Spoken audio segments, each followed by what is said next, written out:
All right.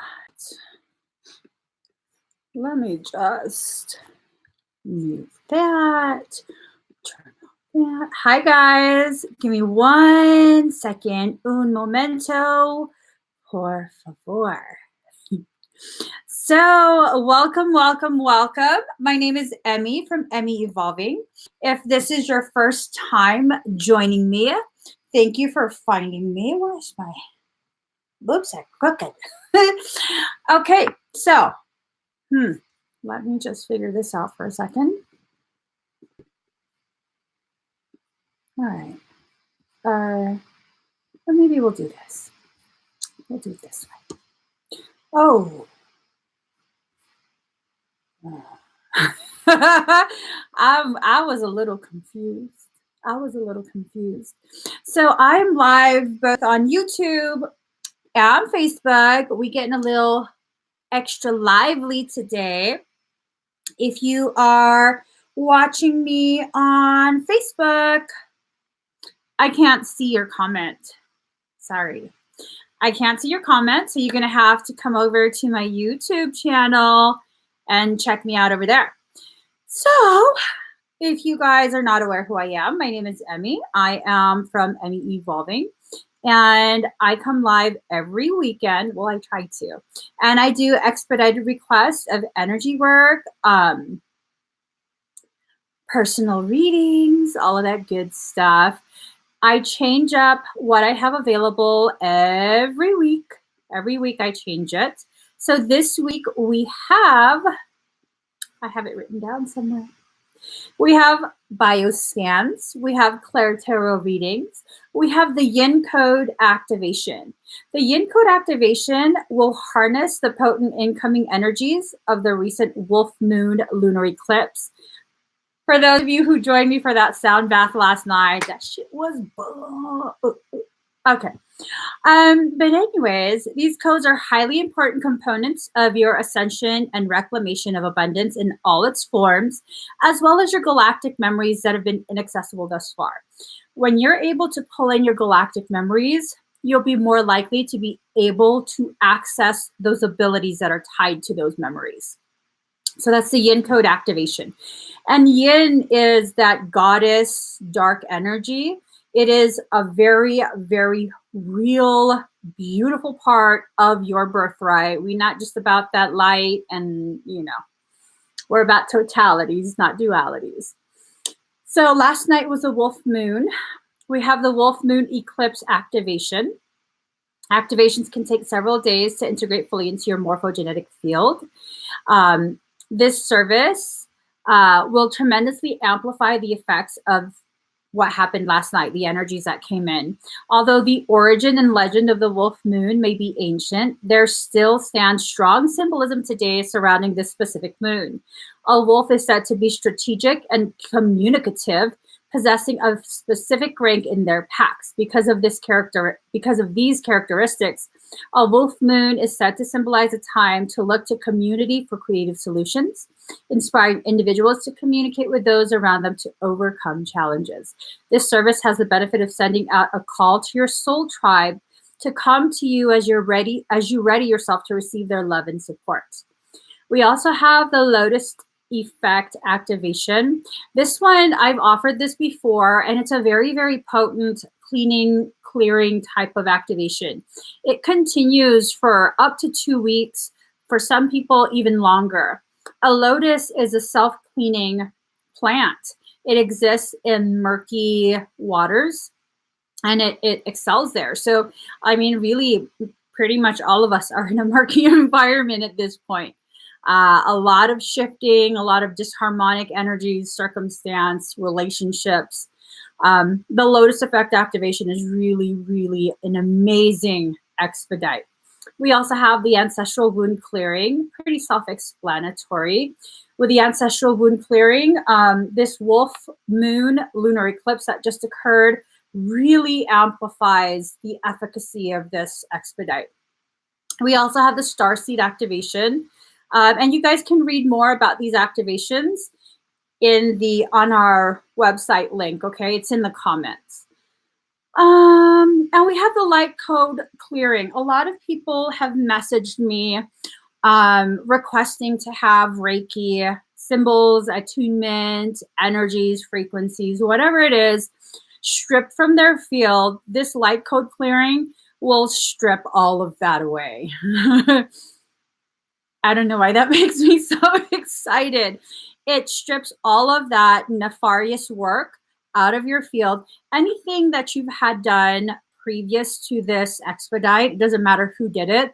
If it is nefarious in intent, this light code clearing should strip it all away. Okay. I mean, unless it's like on a whole nother level, like you need a private session level, this should take care of it. It's very, very effective for Reiki. So with that said, we are going to go ahead and begin our, okay, I don't know what tab to open. We'll try this one. We're back. Oh, shoot. Am I still live? Mm-hmm. I can't connect to chat.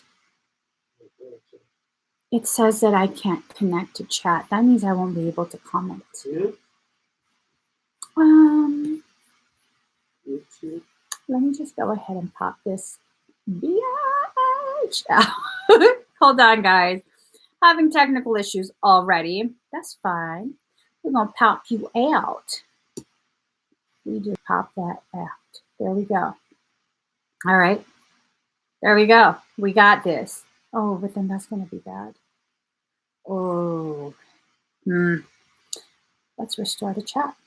Oh, I'm unable to connect. Okay. Let's just do this. We'll do it like this. You know, we'll do it like this. We're going to do live chat, not top chat. And then we're going to make this smaller because heaven forbid this be an easy process. We don't do easy. I'm just not an easy kind of girl. Did you hear that, sir? You see what? I'm not an easy kind of girl. Hi, Austin. Yes, I am for real this time. What are you talking about? Are you on for real this? Yes, I am on for real this time.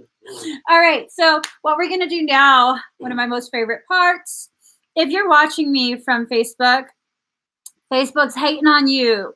Join me on YouTube so you can be a part of this. I can't see your comments, so you can't participate. We're about to do number wars, guys. Number wars. All right, I got a number.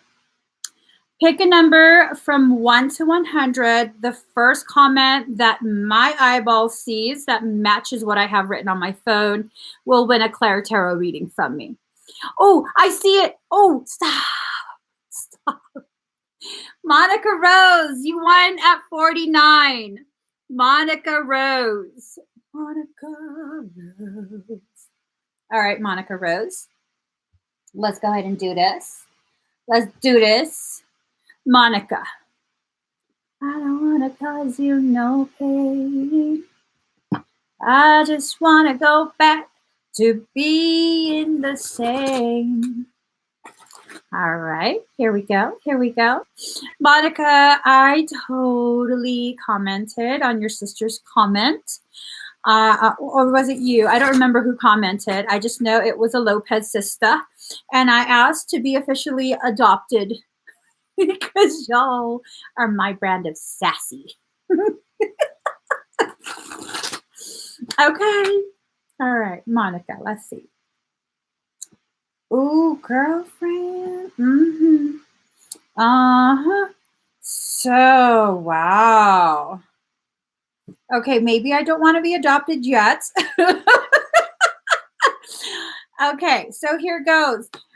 You are going through a rebirthing process. With this process, you will definitely experience challenges, shifting in the way relationships go.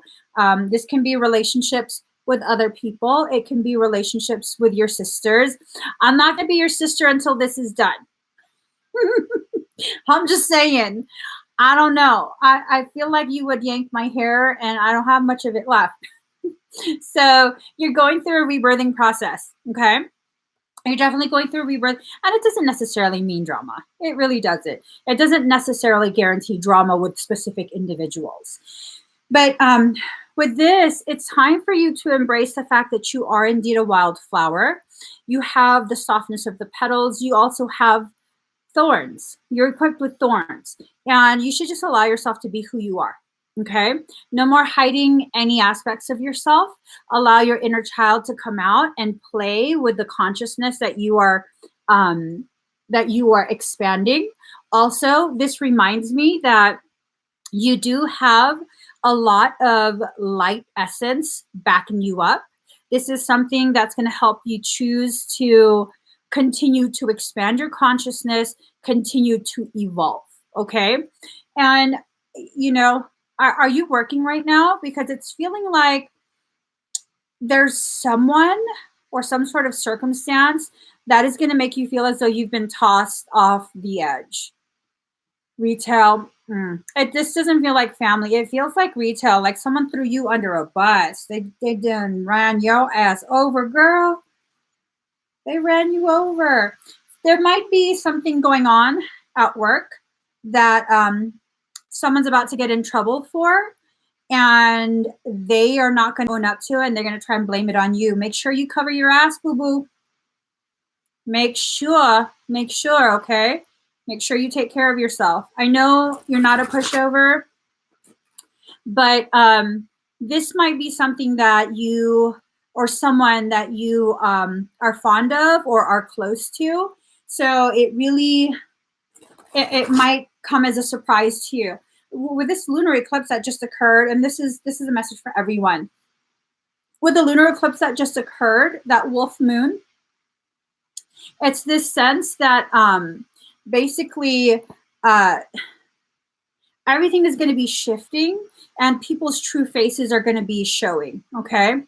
You usually do keep away from everyone. You only have, oh shit, girl. Are they a really good friend?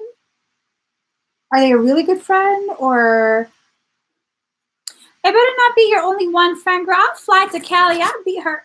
I will not beat her. But I will yell at her passionately while rolling my neck. I'm just saying. I'm just saying, okay? Us girls from the Yoon, we ain't playing. Am I buffering? No. Okay. There we go. Let's go ahead. I'm not from the Yoon. I'm from Oakland. I'm not from Oakland. I'm just saying. I'm just saying. Yeah, you know. Anyways, anywho.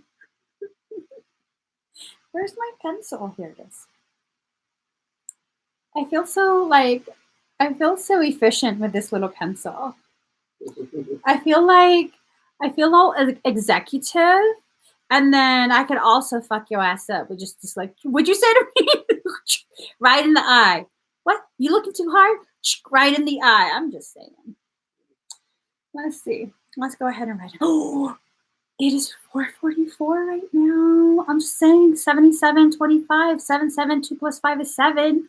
9 minus 2 is 7. 4, 4, 4. Lots of 7s and 4s. Just saying. Just saying. All right. I got a number. There you go.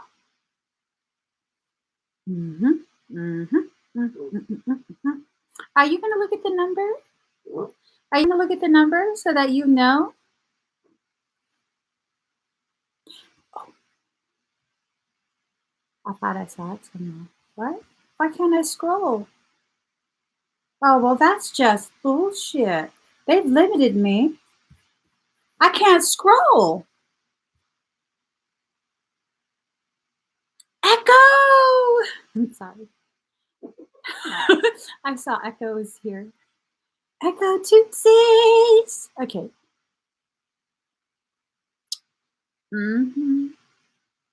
I see the people who are listening to me. I see all these 7s. But unfortunately, I might have not cared what I was saying my damn self. What? You can see it's right there. You pointed to the wrong name. Deb Lashbrook? You've won at 75, Deb Lashbrook. Oh, you guys, I'm having a watch party on Facebook. What happened to my watch party? Shit's not playing on my end.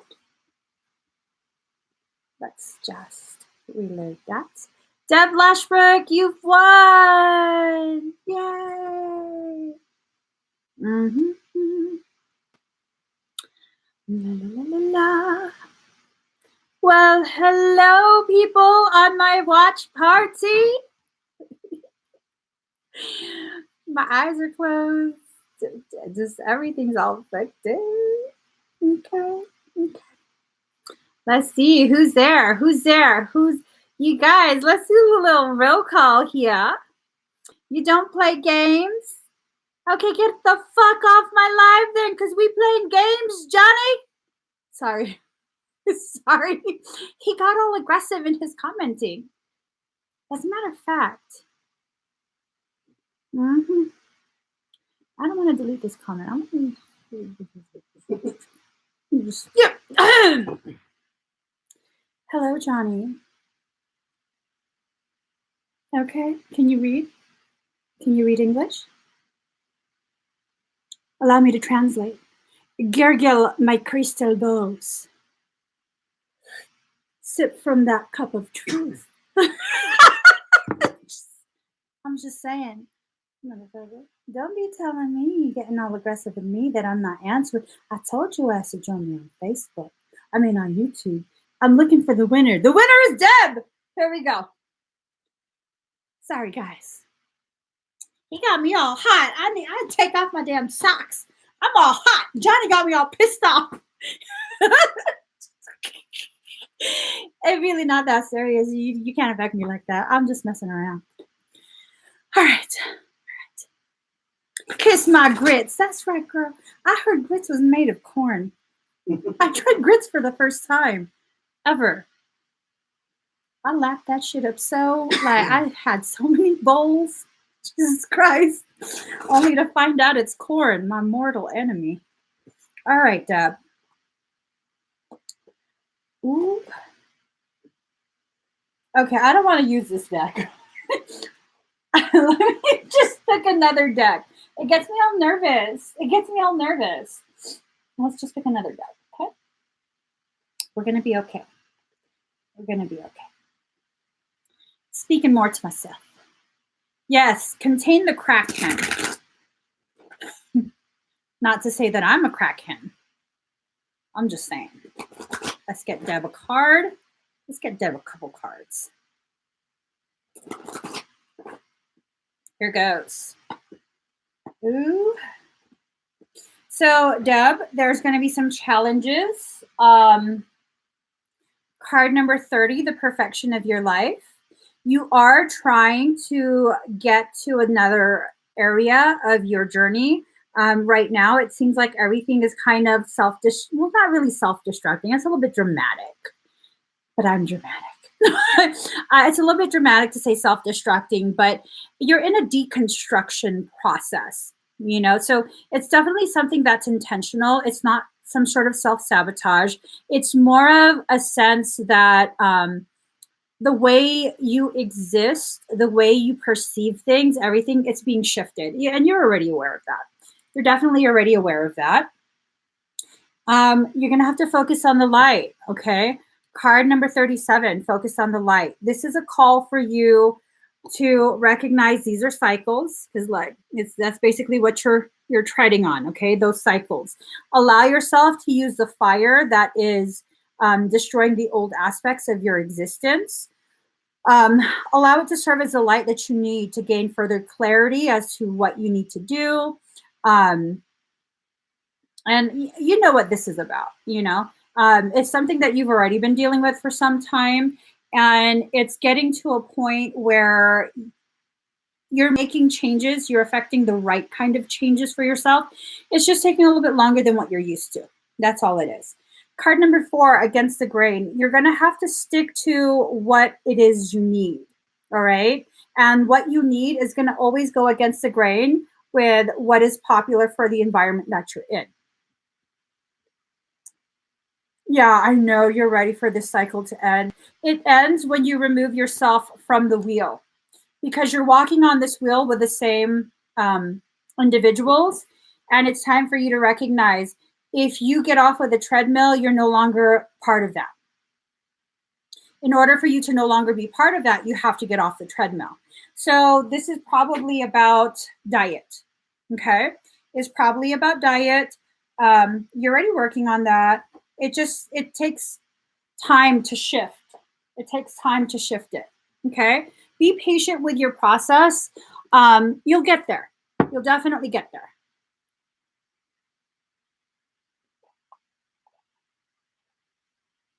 It's your second Saturn return purge. I'm really sick and tired of Saturn shit.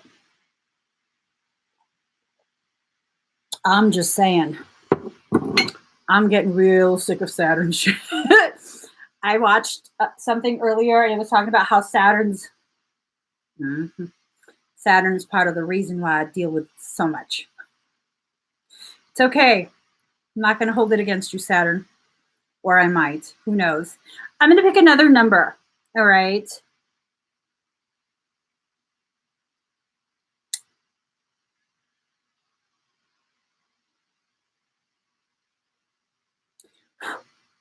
All right. Pick a number from 1 to 100. The first comment that I see that matches the number that I wrote will win a Claire Tarot reading from me.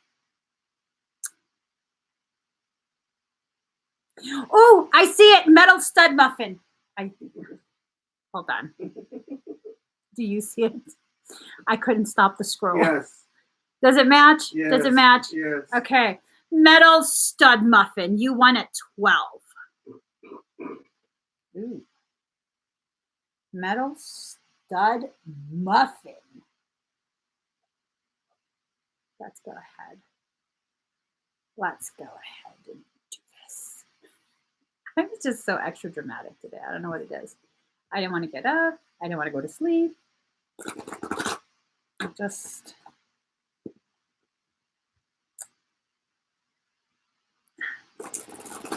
maybe I need an attitude adjustment. Do you see it right there?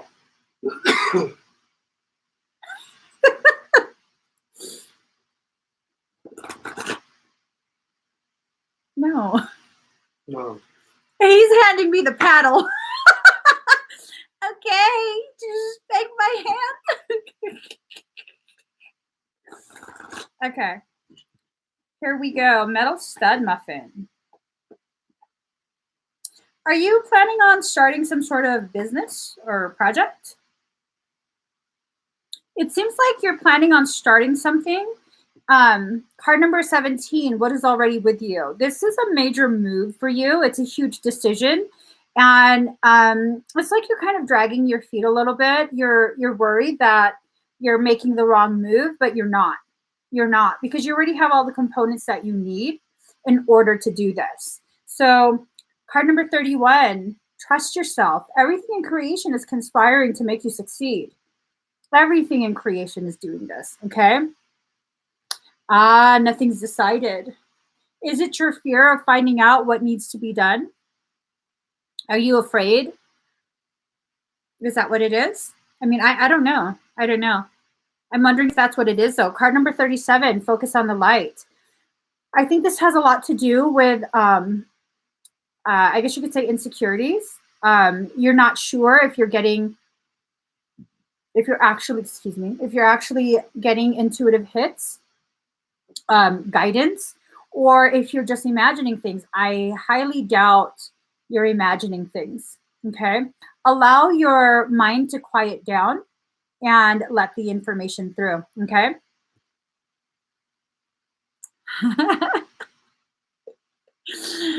Only boys with small penises comment that kind of stuff. You're cute.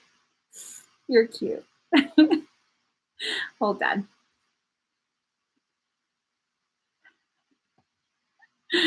Anyways, let's go ahead. What did it say? It said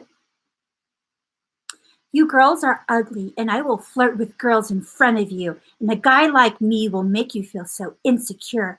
If you make a guy like me angry, I will make you jealous, ladies. You ugly girls.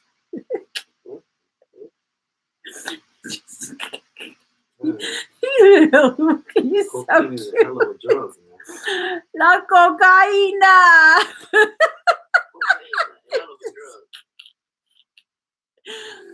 Boo boo, flirt with whoever you want. I don't care.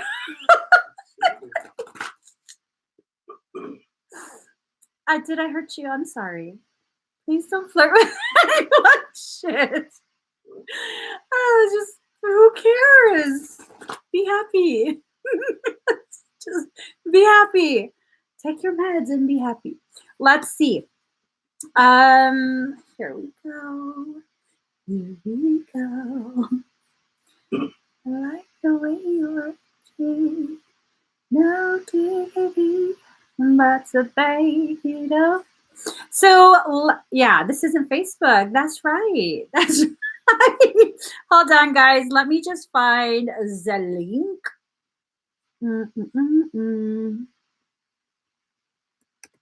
Here we go. There is the link. So first up, we have Melissa Bernard. We're done with number words.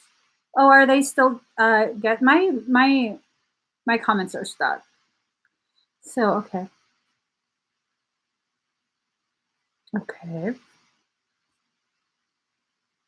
Okay.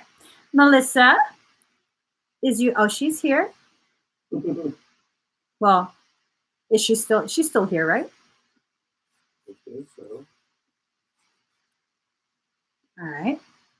Let's go ahead and pull some cards for you. There she is. Here we go. Whatever Daddy says is what goes. He has the paddle. Don't make him use it. This is the way. This is the way. That's how we keep peace in this house. My shirt is all contorted. What is this about? It makes me feel like... Let me just not finish that sentence. All right. Melissa. Ooh, woo, okay. I'm told get out the other deck. Let's see. Let's see what this is about. I'm starting to get chills.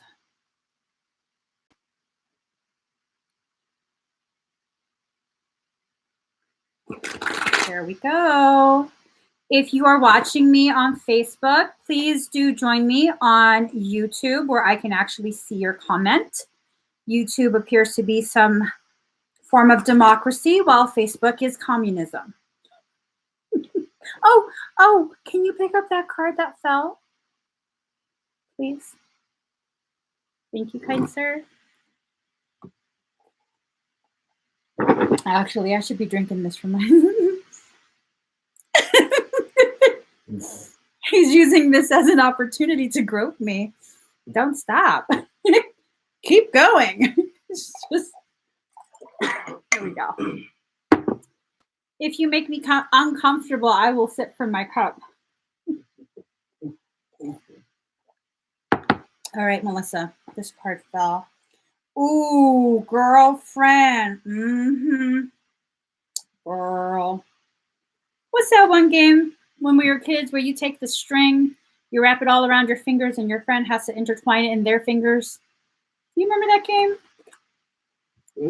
You know that game when we were kids and you had to, like, you tangled up the rubber band, the big ass rubber band in your fingers, and your friend had to, like, weave it. Yeah. Cats in the Cradle. What was the point of that game? That was the most bullshit game I've ever seen. I'm like, these silly ass girls. What are they doing?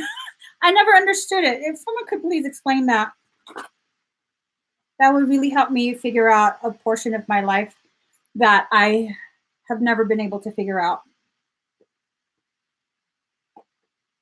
Okay, girl. Wow. These are definitely intense. Intense. So card number 36, delusion of control. So it's like your higher self is letting you know, but I don't even see how this fits in with your truth, because it's not like you're trying to control anything. It has to do with the cat's cradle game, which I don't understand. Um, and it has to do with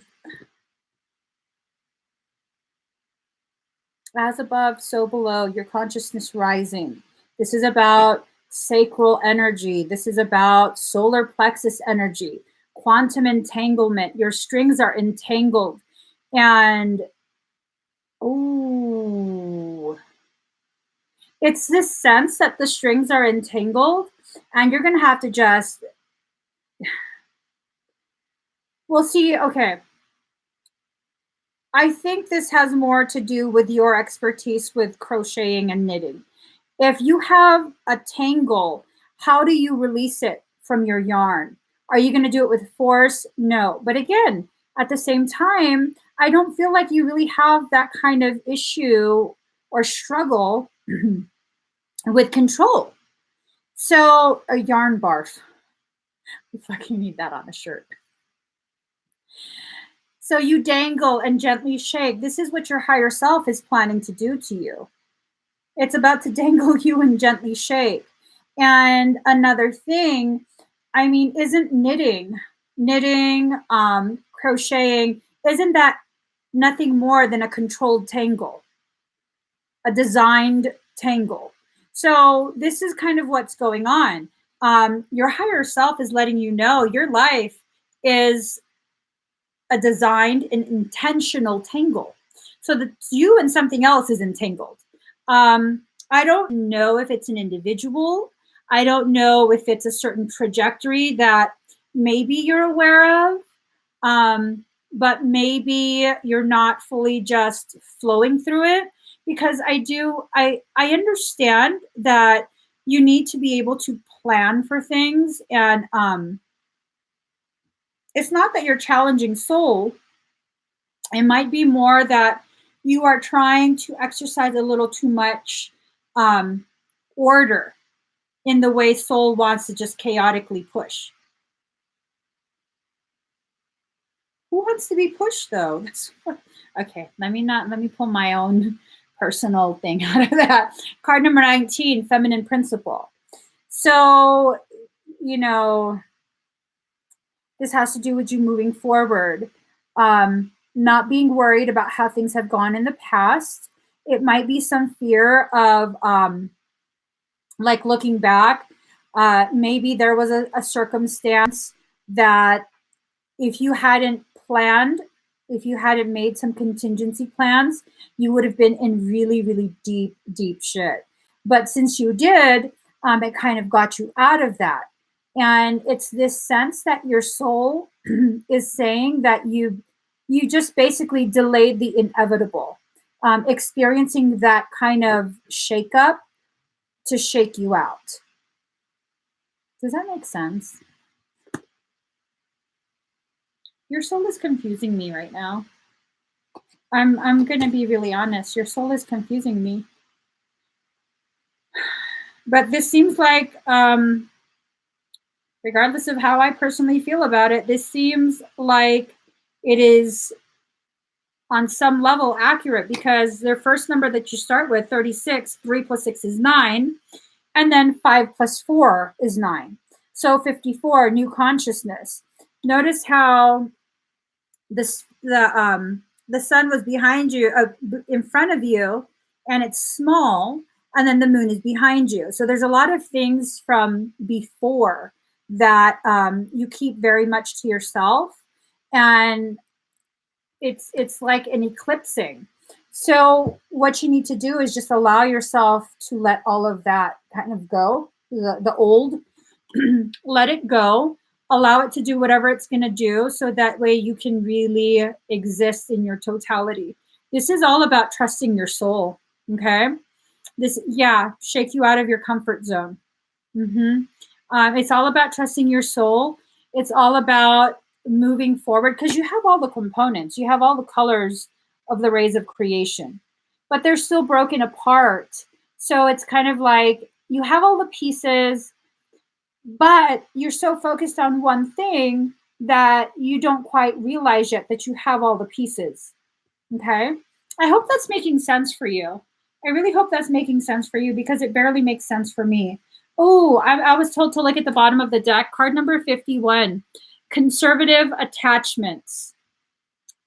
Your soul is letting you know you're probably, girl, it's probably job and house related.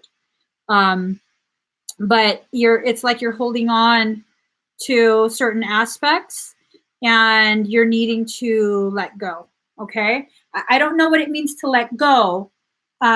Maybe let go of your fear, maybe like actually let go of the job or the house.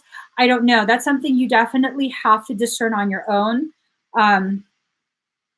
You definitely have to discern that on your own. And you know that. You're pretty good at it too. So let's go ahead and scan you. Let us see. If you would like to purchase an expedite, please do visit the link that I've commented on YouTube. If you're watching on Facebook, the link is in the description. Whoa, whoa. Oh my God. I'm totally messing up my whole phone. Okay.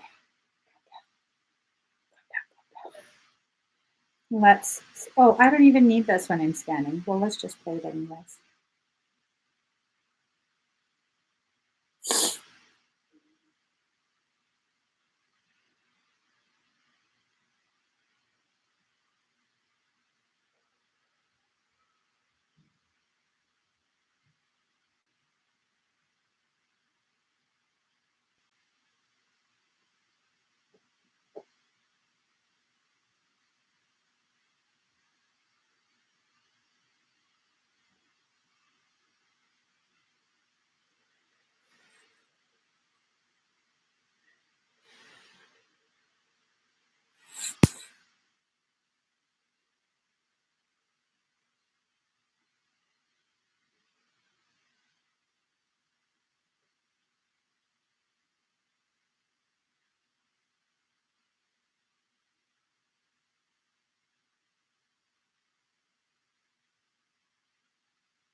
Turn on your skin.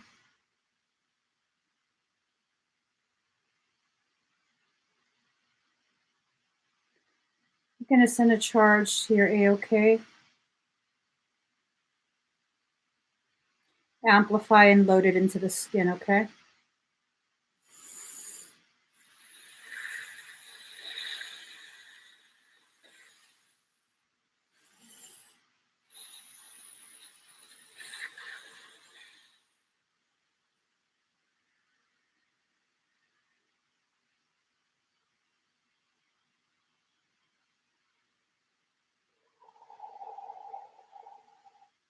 Send it to the skin.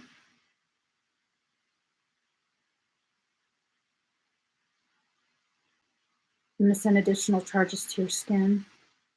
Breathe.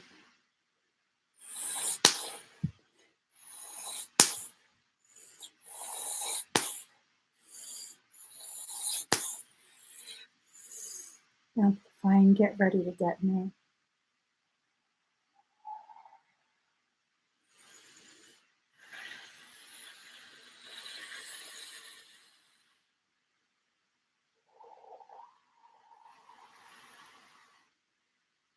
Detonate in 3, 2, 1.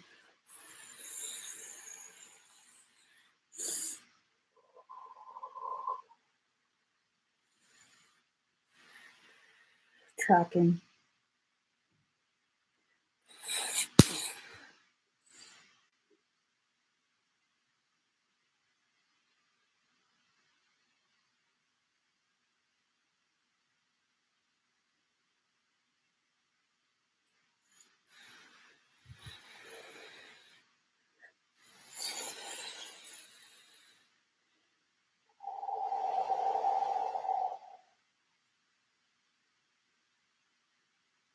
How do you feel?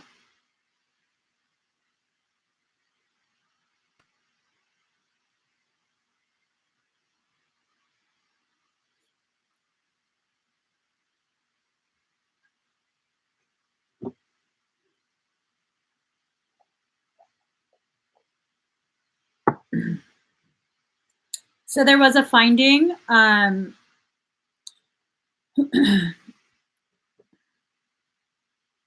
It was still on the surface levels, the finding, and that's been resolved. Okay.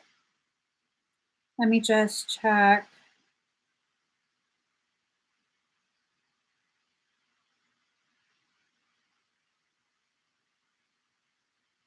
You might feel a little bit of intestinal upset. This is energy that's surging up to your solar plexus. And you might feel some pulsating in your upper belly. Your solar plexus is preparing for expansion. Okay. So that's definitely interesting. Interesting. I'm just going to light some Palo because I love the way it smells.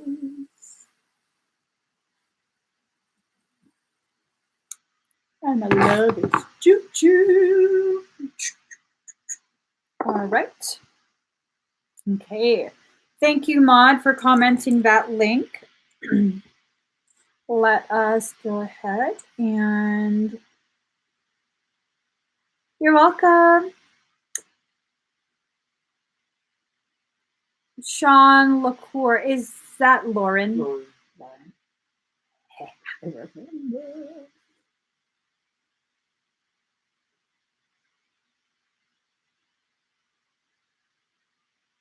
Okay. Let's go ahead and pull some cards for you. Lauren, are you here? Yes, she is. Let's go ahead. I'm really feeling this deck for some reason. Ooh. You told that one. Oops.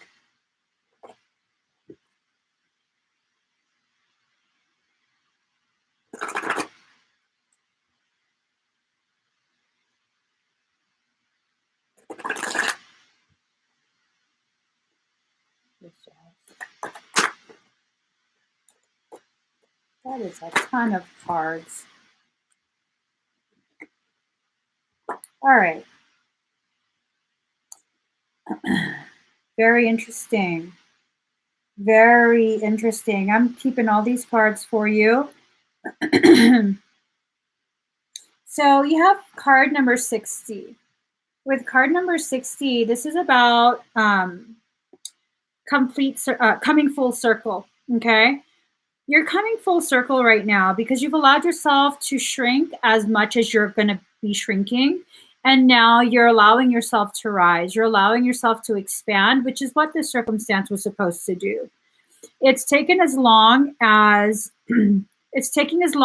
you needed to get to this point where, you know what? No, there's never going to be a perfect situation. The only perfect situation that's ever going to exist for me is the one that I create. And so now it's coming for full circle. You also have card number 53, belief systems. Your belief in the system and the way it works is what's perpetuating this cycle that you have been in. It's time for you to really, really begin recognizing your elevated manifestation ability. You have to begin allowing yourself to recognize this, okay? Hey, Daddy, if you can get me one of those tall towers and one of those candles, a black one, please. It's right there on the table beside you. I'm sorry, Lauren. I'm being told to do this. No, the chime ones in the box, a black one.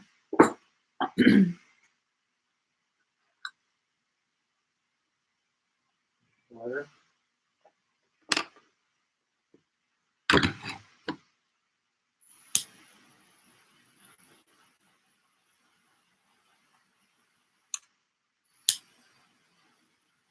Bro, what are you? Why are you? It's straight lit again.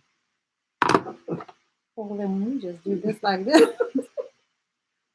I'm just saying, I'm what just are saying. you? Oh, shit. I broke it. Broke the Hold fire. on. I broke it. So broke the fire. Hold on.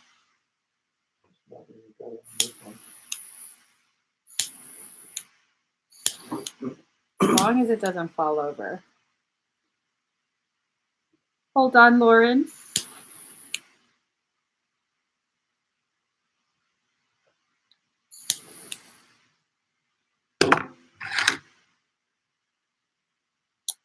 That's for you, boo-boo. So your belief in the system needs to be undone. Okay? It has to be undone. Stop participating.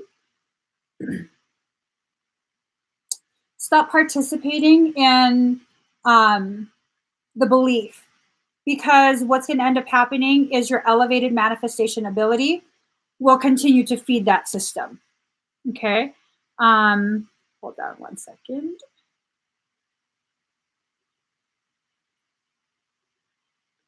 Card number 67, self-observance. If you observe that you are, feeding the system, the dysfunction of the very system that's causing your perceived suffering, you have to take the steps to correct it, okay? You have to use logic and reason. Logic and reason. In addition to that logic and reason, you have to make sure the logic and reason doesn't tie into the current state of the belief system. 2 plus 6 is 8. 5 plus 3 is 8. So these are connected. Unless you shift something within both of these, the belief system and your logic and reasoning regarding that system, 8 and 8 is infinity. This will continue for all of infinity. You don't want it to continue. You want to observe the self. You want to experience holographic healing. This time-space matrix we exist within is a holographic plane of existence. It's a holographic plane of existence that's been densified. So it seems like we are experiencing actual separation when we're not. We're not. It's a perception. It's an individuated experience. So card number 17, pushing the envelope. Again, 888. You have to push the envelope.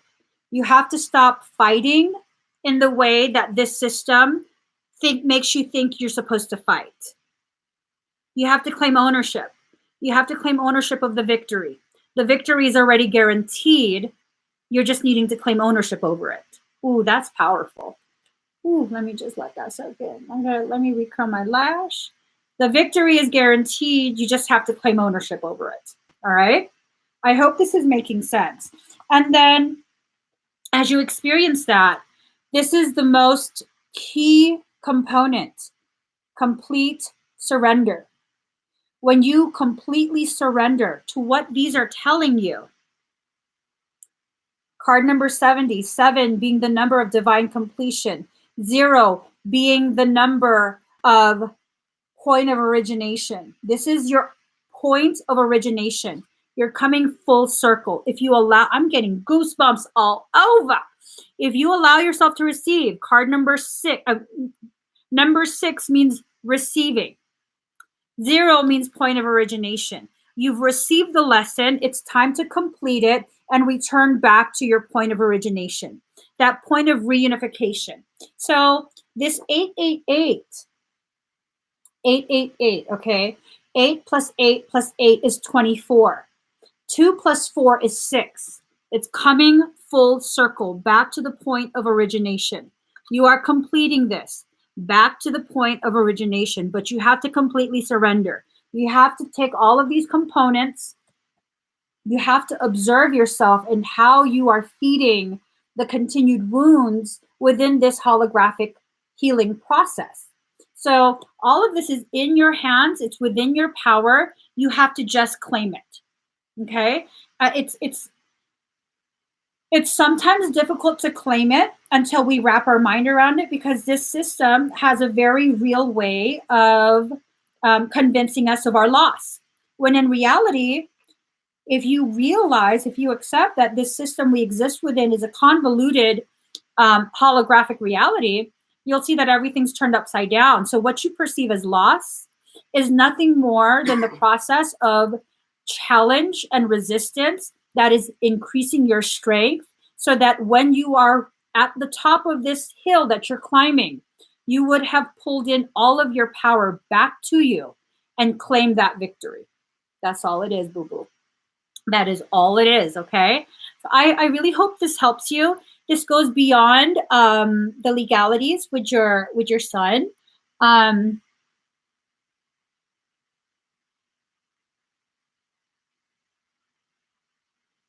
I want to send you something. I want to send you something.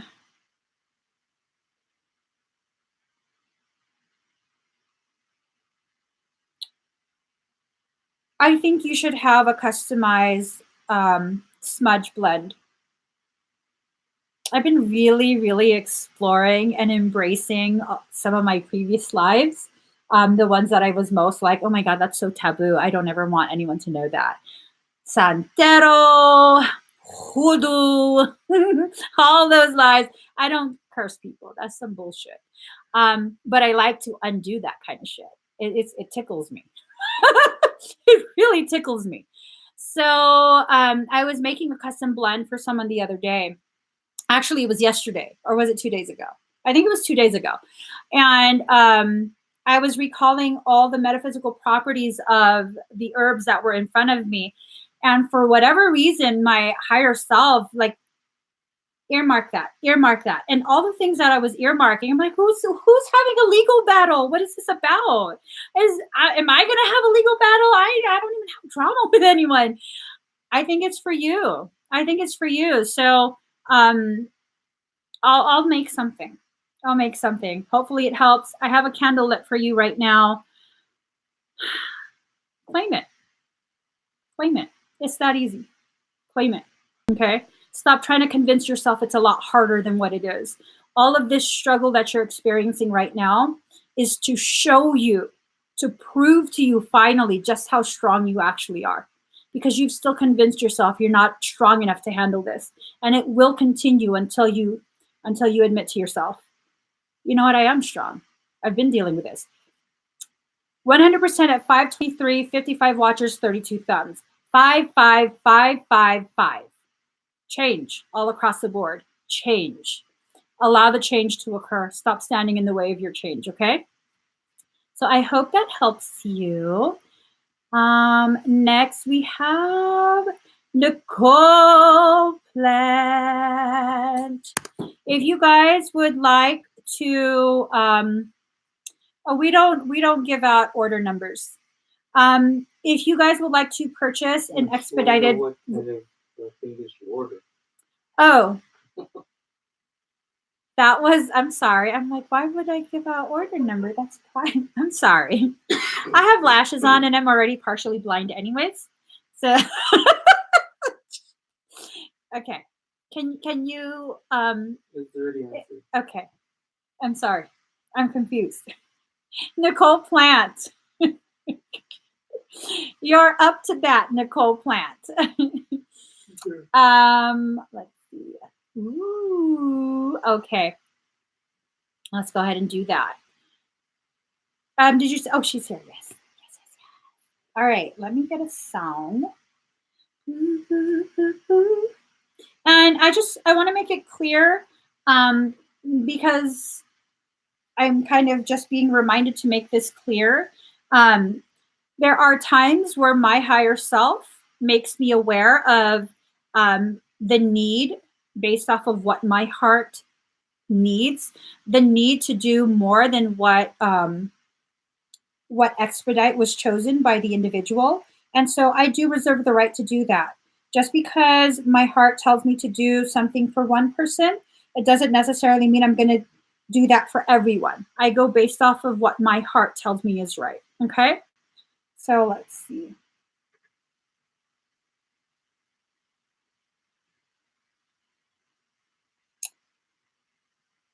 Oh, sorry. Let me just get a song here.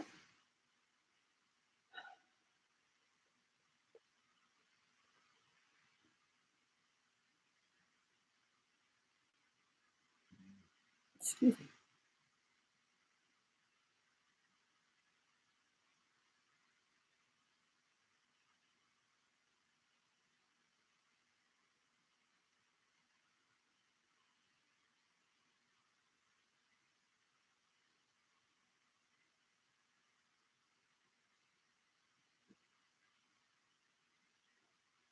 Nicole, this is going to be intense, okay? Breathe very deep and very slow.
Moderator, shields up, please.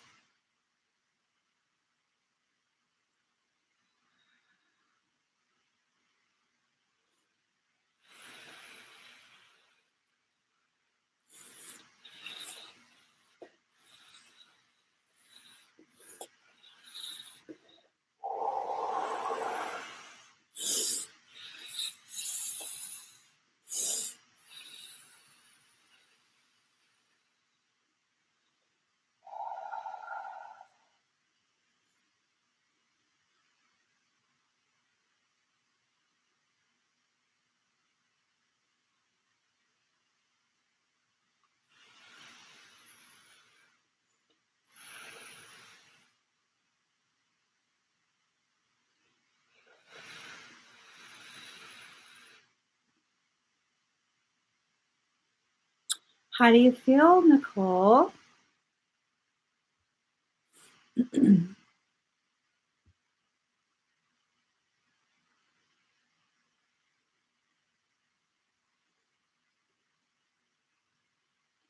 She feels good. I feel good. Da-na-na-na-na-na. I knew that I would now. Can I have more water? So good. So good. So good. All right, I'm glad. I'm glad. Thank you so much for your expedite. Next, we have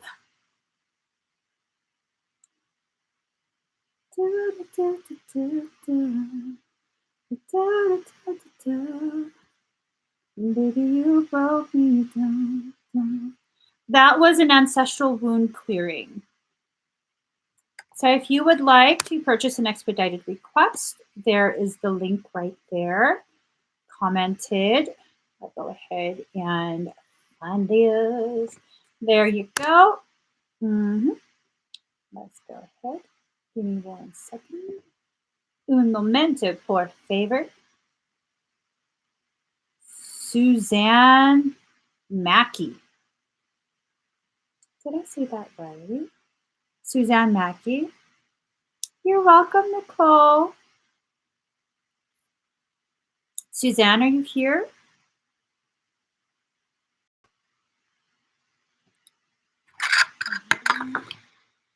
Baby, you broke me down, down, down. Let me just move the candle before I set things on fire.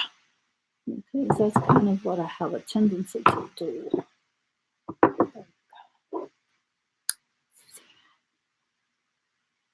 All right, here we go. Was there something in particular that you wanted me to scan, or would you like a general scan?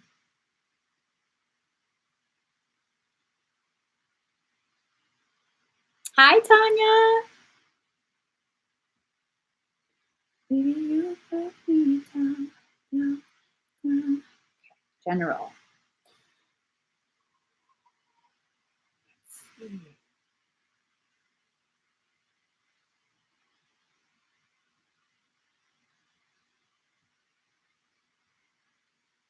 Have you been having issues in your right trapezius? It's about this far beneath your shoulder. So if you were to go right here on your chest and go all the way back to your back, that's the location where you would feel it.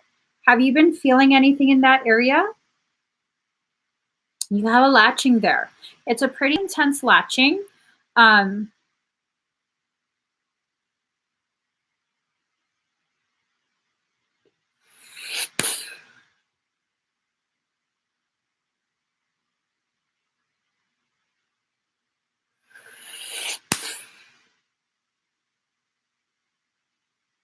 Sorry, that had nothing to do with you. So you have a latching right in there. There's also multiple latchings behind your right ear and on the back portion of your neck at the bottom of your skull, the base of your skull, the hairline area.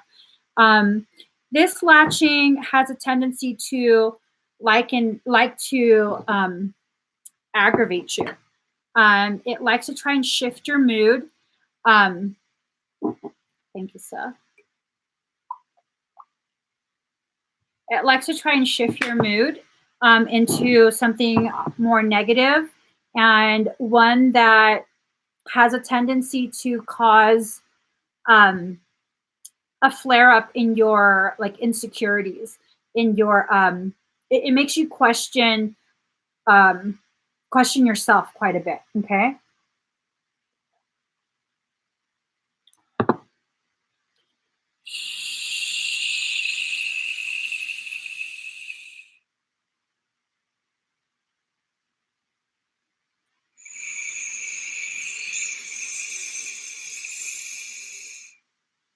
So it's naughty. That's very naughty. It was trying to call in some friends. Give me 1 second.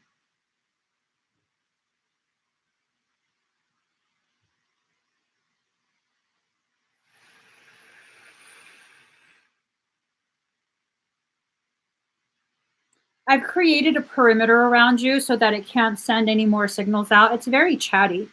It's very, very chatty. It duct taped its mouth too. It talks a lot. It talks a lot.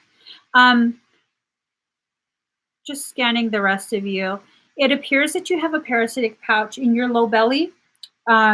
This might present as very mild belly upset. I wouldn't be surprised if you're having loose bowels. Definitely don't have to. You don't have to share details that are TMI for your level of comfort. But I wouldn't be surprised if you have loose bowels, because it's preventing you from digesting the thoughts, digesting the events of your life. It wants you to stay stagnant. It doesn't want your consciousness to expand. So there's a possibility you feel as though It's the same thing over and over. Why does this type of thing keep happening to me? What is it about me? It's the parasite. It wants to keep you stagnant in that particular way of being. And it's not necessarily a negative or bad way of being. It's just one that's not conducive to your actual growth. Okay. I do see your right shoulder blade. You have a wing out, but there's nothing in the left shoulder blade. This kind of leads me in the presentation of the etheric field in that region. It leads me to feel very strongly your wing has been ripped out, your left wing. Have you been experiencing discomfort in that shoulder blade, your left side? Did you experience some sort of injury there?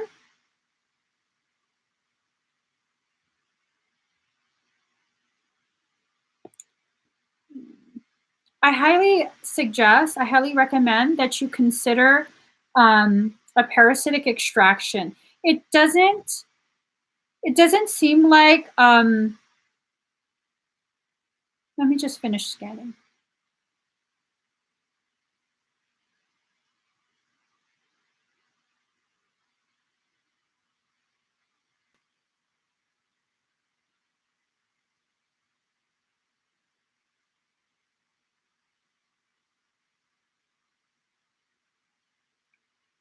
Okay, there's quite a bit of neural pathways that have been tapped into. It's primarily in the basal ganglia, the brainstem area.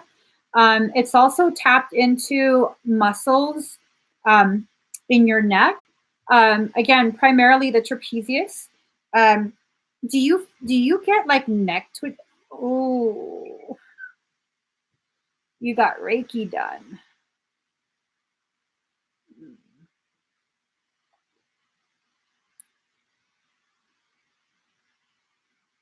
Okay. So you might have, and you didn't ask for it. Oh, bless their heart. Bless their heart. You might want to take advantage of the light code clearing that I have available today instead of getting that as a private session. It'll strip all that Reiki out. What I'm detecting, I'm curious if you have twitching, intermittent twitching in your neck, because it's this sense that whatever's being attempted, it's like it's really, really trying its best to keep you from paying attention.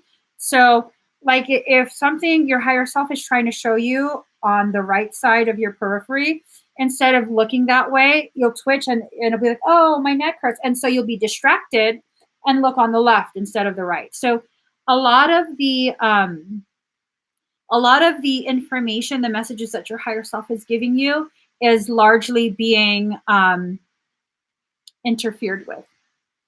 So I would recommend the light code clearing, which again, you can take advantage of the very steep discounted prices that I have for expedites versus a private session.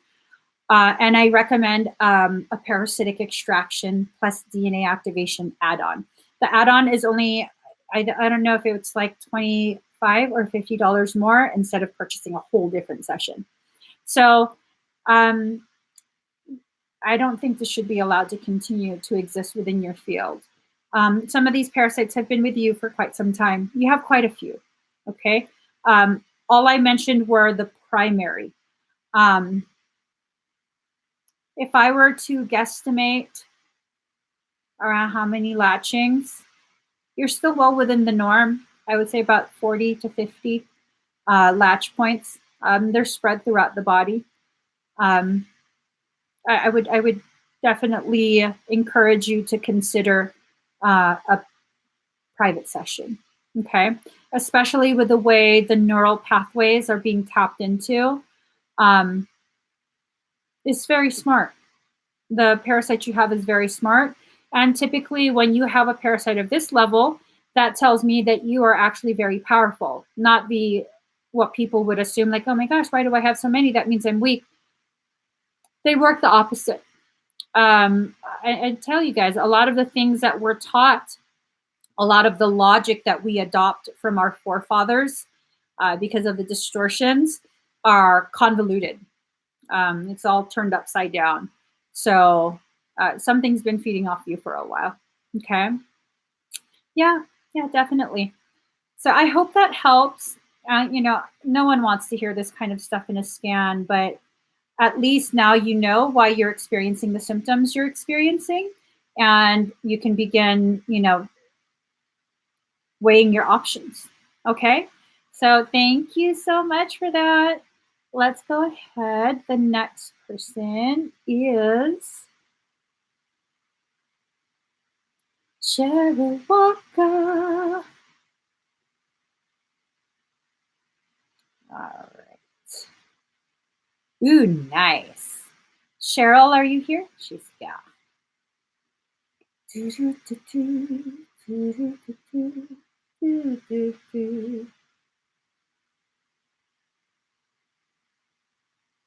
Thank you, Maud, and thank you, Frey, for commenting the link. I'm going to comment it as well. If you would like to purchase an expedited request for a live reading or energy work, please do check out the link that I have up. So let's just... So Cheryl, breathe very deep and very slow.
How do you feel?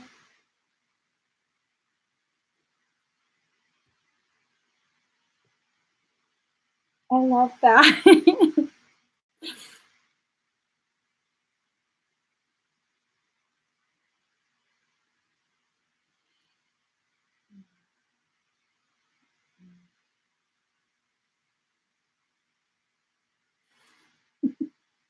He is. He got his snot all over my face. I adore him so much. I really, really adore him. You already know that, though. Oh my gosh. All right, let's see.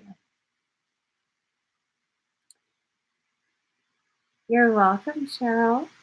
Next, we have Danielle Hostetler.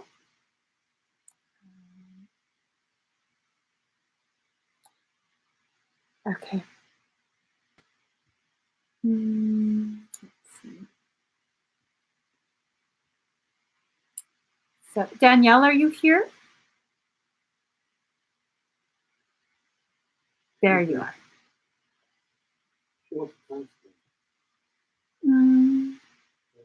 1 hour, 16 minutes, 15 seconds. 1 hour, 16 minutes, 15 seconds. All right, let us see. So, did you want a Claire Tarot reading, or did you want a scan?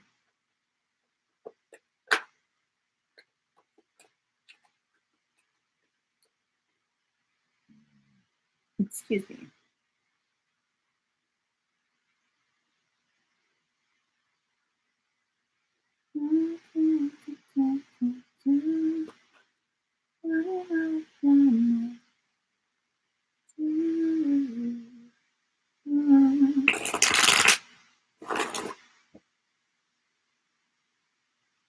Not be somebody. Richardson, if you go and select what you want, it will show you the price. The price will change up top. Okay. Okay, let me go ahead and scan you instead, okay?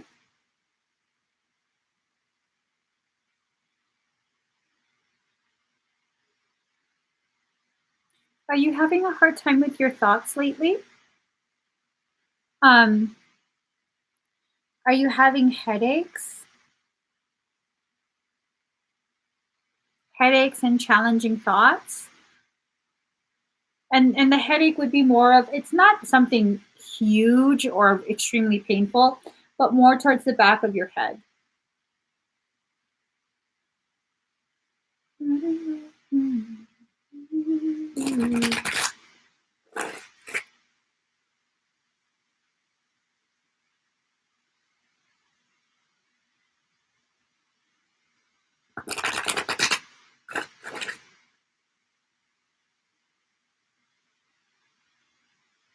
Do you see Danielle's comment?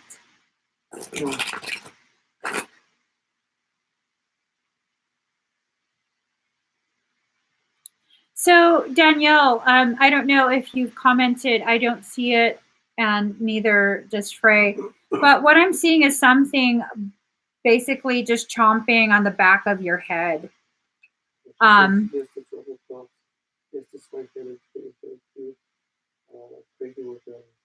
Something is just gnawing on the back of your head. It's almost like if a dog were to have a bone and is holding it, like a femur, it would be the back of your head that it's chomping on. Like, so something has you by the shoulders and the neck like this, and it's just like that on you. It's cloaking its identity, but it has what looks to be a cross between a humanoid type of hand with a thumb and, well, I guess like a raccoon, because raccoons have that humanoid hand looking thing, but it is not the size of a raccoon. This shit's big. I would say more like a lichen, like a werewolf type, like a freaking big hand.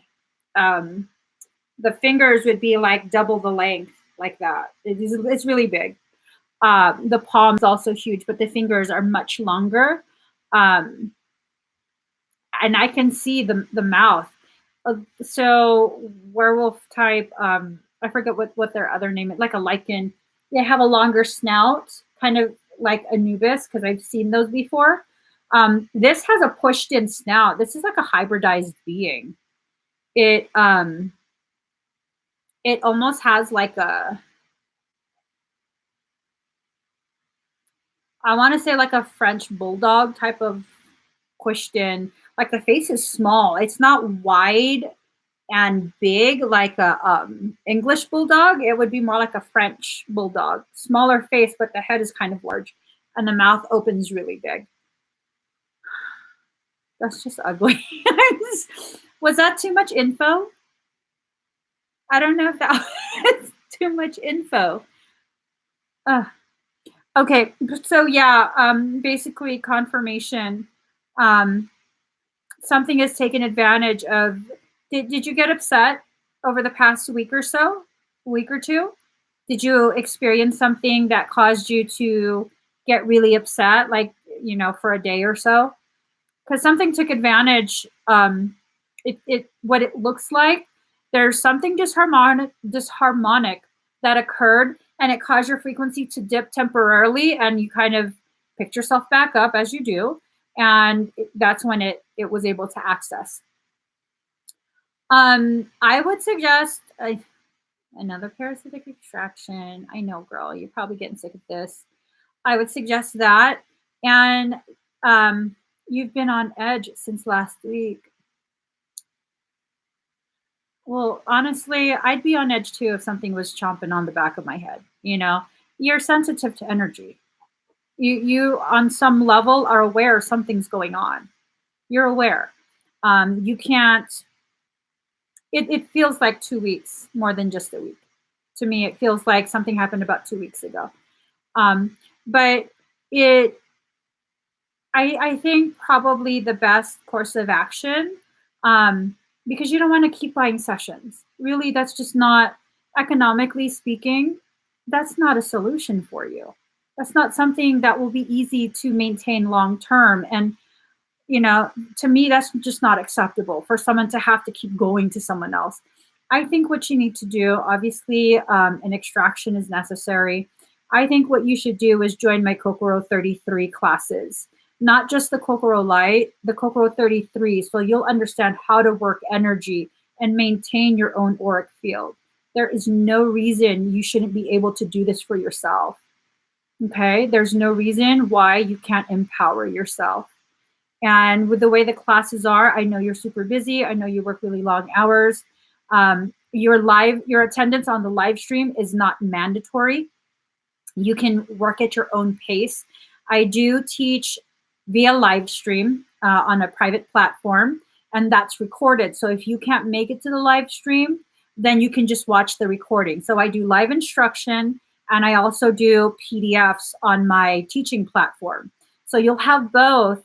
And then, of course, when you can make it to the classes, you can ask questions while I'm live. And so it's a very interactive type of teaching environment that I create for my members.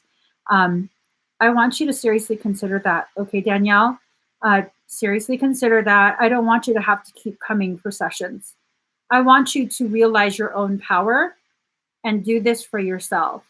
I want you to kick some ass is basically what I'm saying.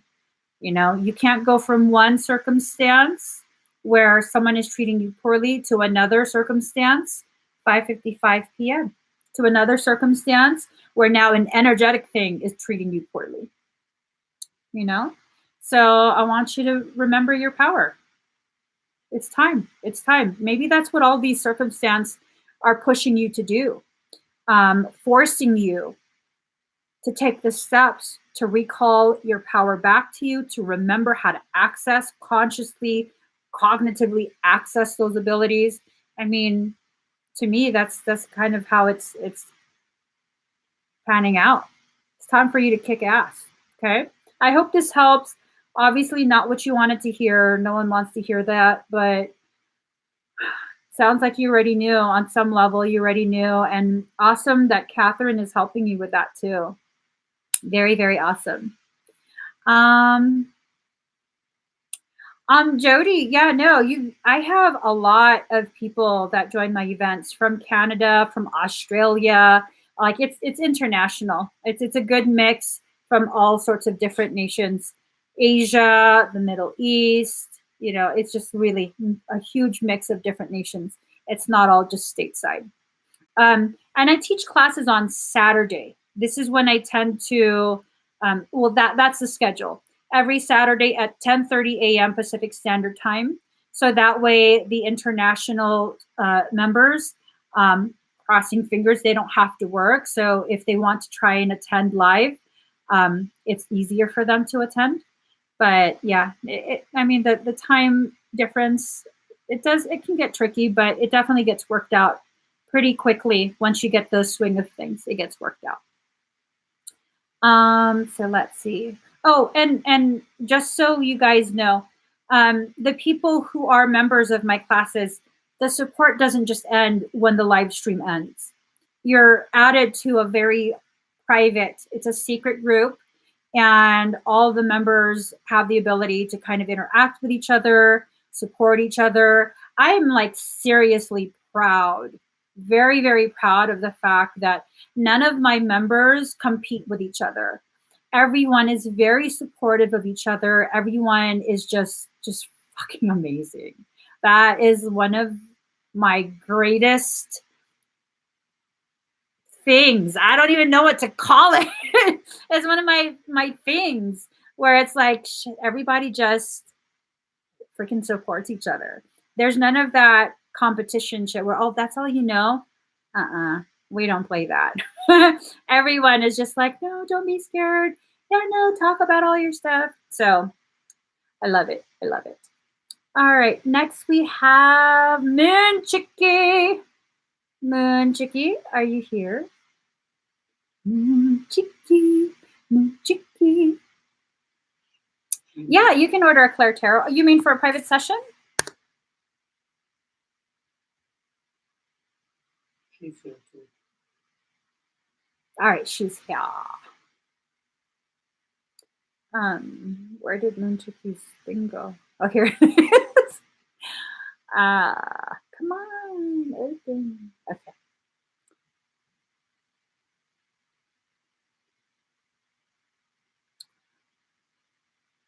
Okay.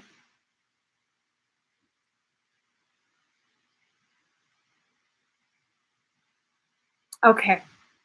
So let's see. Let us see. I'm trying to decide which deck to use. I'm going to use a mix of these two decks.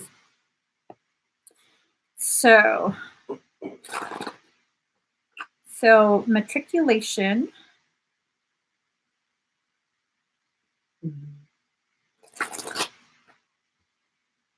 Do you mean matriculate versus versus a program where they, like a certification course, like a trade school, vocational? Are those your...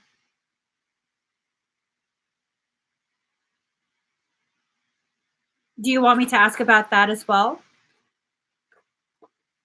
Or are you just strictly considering, okay.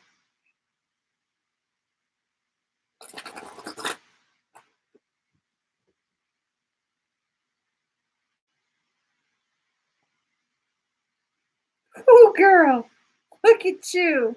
Mm-hmm. All right. So what I'm getting, it might be beneficial for you to look into some sort of vocational program that will add to a bachelor's degree. So you might be able to find a vocational program that will fulfill the what do you call it, the general credits that are necessary in order to enter the higher learning. I'm being told you're having a very cerebral experience right now. This part of your journey is about finding that very delicate balance between all spiritual and all earth-based concerns.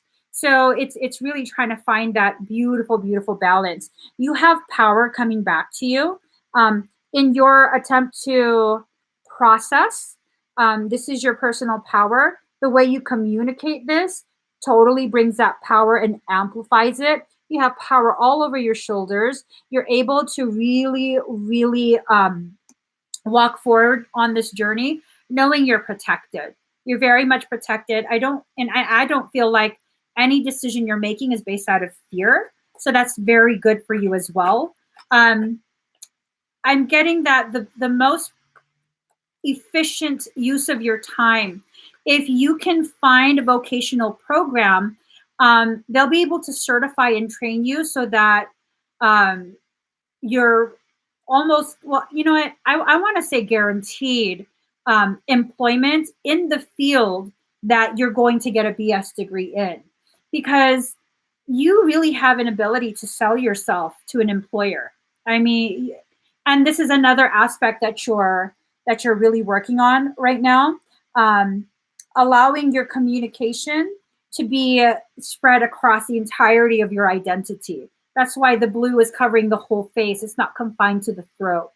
The way you speak needs to be in alignment with the way you present your identity. It's like you're learning to brand yourself, a professional branding. Okay. So you're creating a brand. You have a product that employers will see value in. So, and you are your product. Okay. So you'll have employment with reasonable pay while you continue and finish off with the higher educational aspects of your goal. You have a lot of good things coming to you. A lot, a lot. I'm just shown some really beautiful, beautiful things. A lot of reasons to celebrate. Look, girl. There you are. You're like, Kit Kat, yay! There you are. You're just speeding along, and see all that red on the perimeter. That is you knowing you're taking care of all of your earthly needs. There's no fear of not being able to survive. You just, it's all reds and yellows, bluish greens. You're ready to take this life and go with it. You really are. You're ready. I'm being told this kind of ties into the Chariot card. It's all about movement, fast movement. Not only can you run fast across the land, you also can fly. Okay? So this movement occurs on a human level as well as a spiritual. Now, I'm going to pull some clarifier cards. Right now, you're also needing to balance some sacral energy. You're also needing to give yourself time to process the need to have like a hermit moment. You've kind of gone into your shell a little bit, which is fine. This is what you need to do right now. You're multitasking. But the priority is that dragon that you are about to hatch. Are you aware of that? Are you aware that you're hatching a dragon? This is a very special dragon. Look at your face. You look at your face. What up? So, you're going through massive shifting. On the outside, it might look like the shifting is in a more challenging way. I just don't feel like you're really being challenged in that way. I feel like you already know how everything's going to go down, and you're basically just biding your time. You're trying to make sure that you're not rushing, and that you're not going to make a misstep because you're rushing, and a parasitic whatever is making you rush. I don't feel like there's any type of parasitic concern whatsoever. I feel like everything is happening beautifully. No rushing, no fear, no challenge that's causing you to become unbalanced. This perfect setup that you have right now. Let's see. Not me, somebody please. Okay.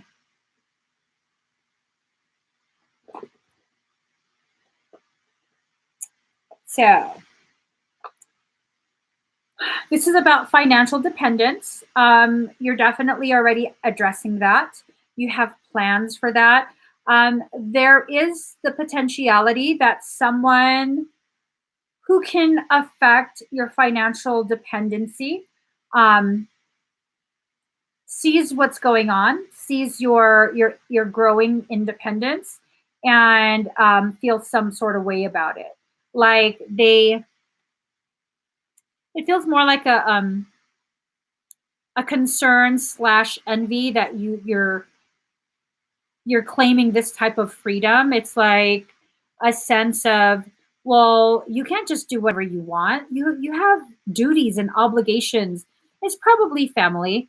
Um, it's probably family. It feels like it's family, but they're not doing it in a malicious way. It's more of, can you check what that was? It's more of this sense that culture is being um, it's like you're tossing away the culture. And honestly, the sense is that they don't really want to be participating in that program, but they still have that sense of obligation to be a part of the cultural programming. And so it's there's a hint of envy in it. And it might cause a little bit of challenge. I don't feel like it will interfere too much as long as you're prepared to have that. It's not going to be a huge confrontation, but it might come out in conversation. Okay. And as long as you're prepared to address something like that, where you're making it known that you're not thinking or trying to prove that you're above your own culture, your family's cultural beliefs, and have a very intelligent, thought out response, not just a reaction, but a response. I think this gets addressed pretty easily. We also have, let's see, yeah, Six of Staves, conquest, triumph, good news, advancement, expectation, desires realized as a result of efforts. So, and you have to make sure, because your family is very cerebral. They're very much about the earthly existence. You want to make sure that you're okay. Absolutely. I mean, what loving family doesn't do that? So as long as you have all of your ducks in a row, making sure that you have everything planned out, and being able to present that plan in a articulate manner, they're gonna be able to go behind you. And I don't mean like go behind your back. I mean support you. They'll see the logic in what you're trying to do, and eventually end up supporting you fully. Um, and I think that's a major shift. This feels like a major shift. Like they finally get it. Like, okay, you know what? You are grown. This is not just some foolish, childish thing. I think they get it. But it really depends on your ability to communicate, to articulate, because they still see you as a child, which, I mean, parents are always going to see you as a child. But the way you communicate it, I think this is the turning point where they shift the way they see you. You're always going to be their baby, but now they're like, oh shit, our baby's grown. Like, yeah, okay, she's responsible. She can handle it. So, your final card.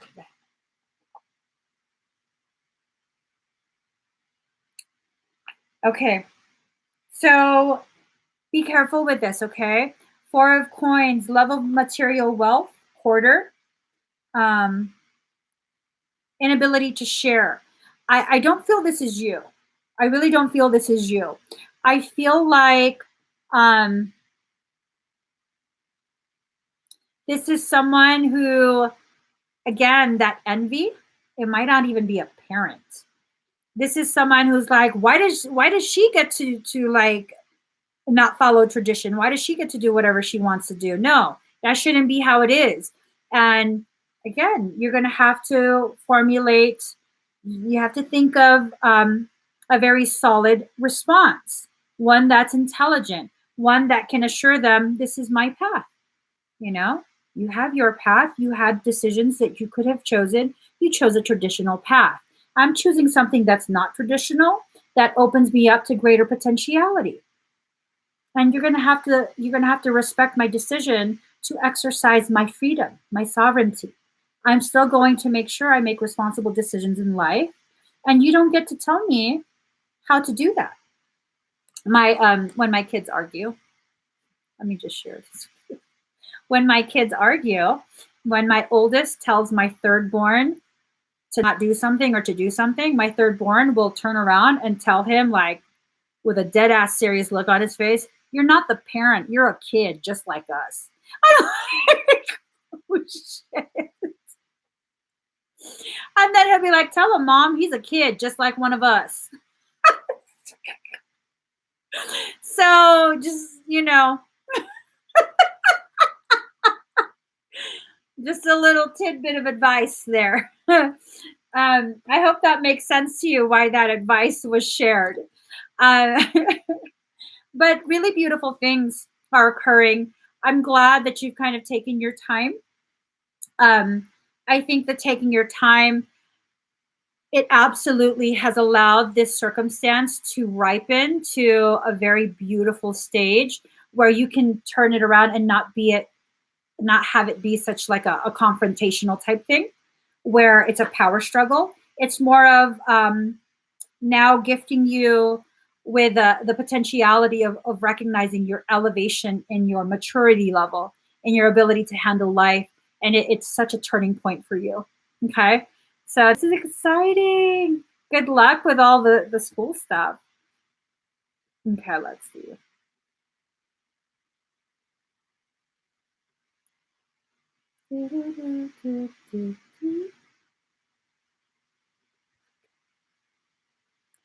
Not me, somebody. Tell this boy I love him. Not me, somebody. So Natalie Lopez. Natalie Lopez. You're welcome, Chicky.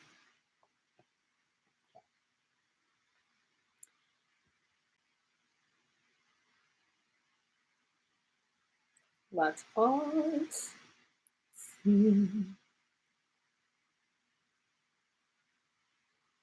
Imperturbable being. I love that. Well, hello. Hello. Elevated vernaculars are sexy. I'm just saying. All right. Let me just get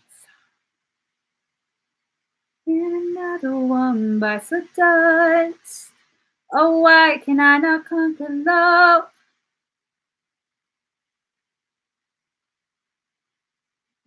Okay.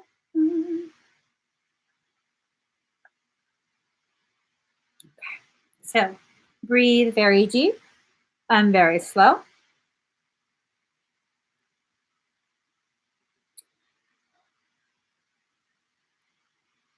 Natalie, you might start to get a little bit sleepy, okay? I'm going to fill your field with sedation.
Breathe.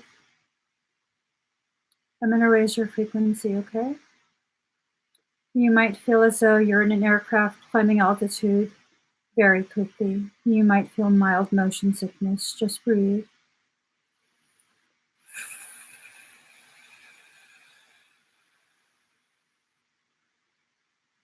Exiting matrix. Free fall.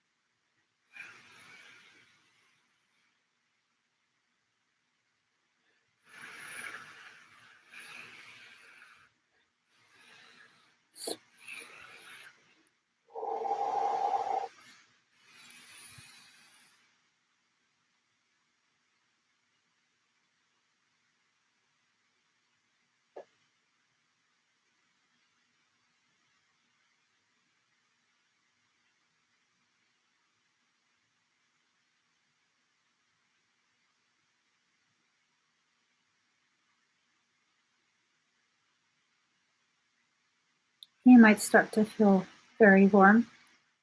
Actually, cold and warm. Ice fire.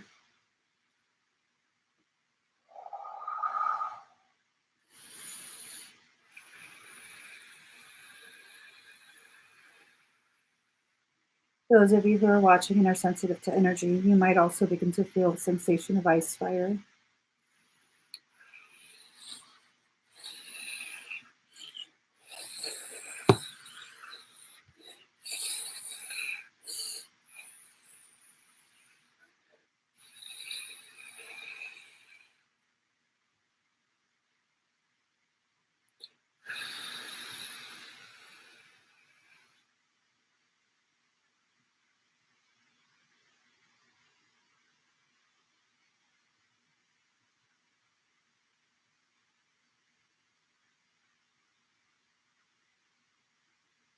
How do you feel?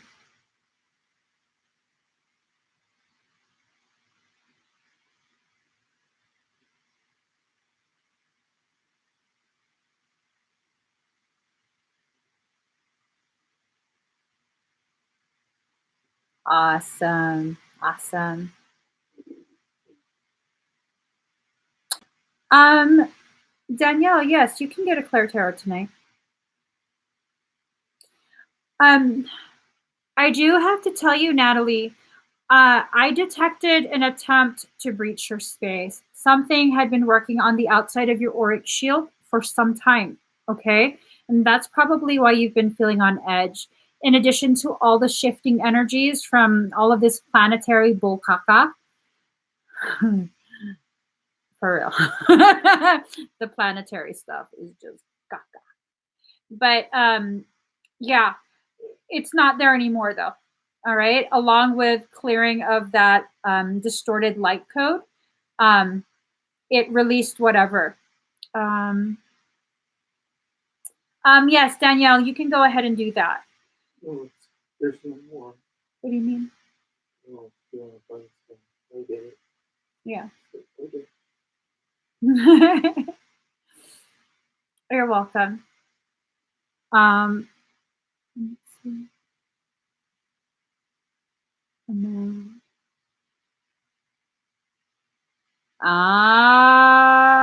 That might be it.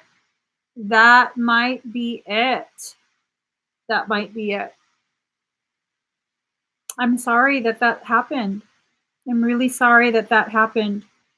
And I'll read it out loud. A man who violated me a few years ago is now practicing as a fake shaman and harming women, and I recently called him out.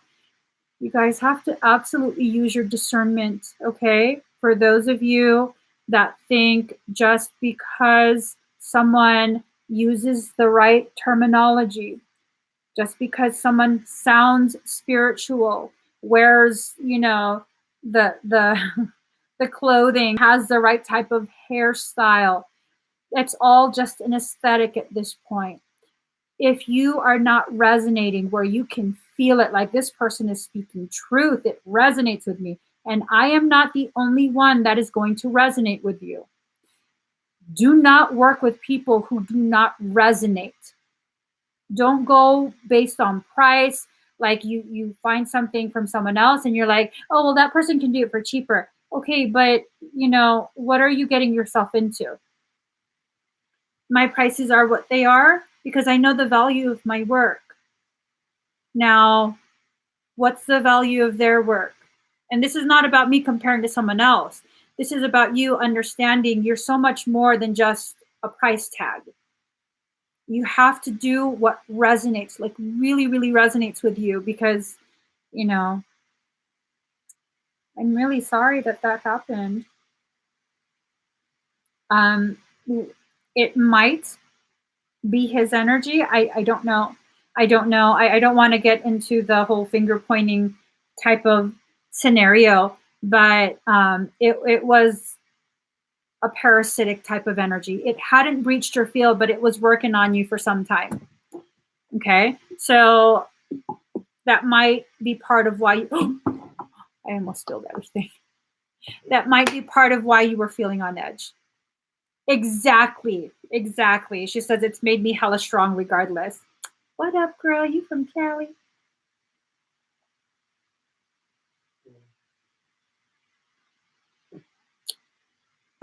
Mm-hmm. It hella much did, boo boo. It hella much did. You know what I'm saying? You know what I mean? You're from Sacto? I lived in Sacto for a little bit. Yeah. Okay, what was it? I'm like, yeah. Okay, next person, girl. Focus. Kyra Hagler. Kyra or Kira, are you here?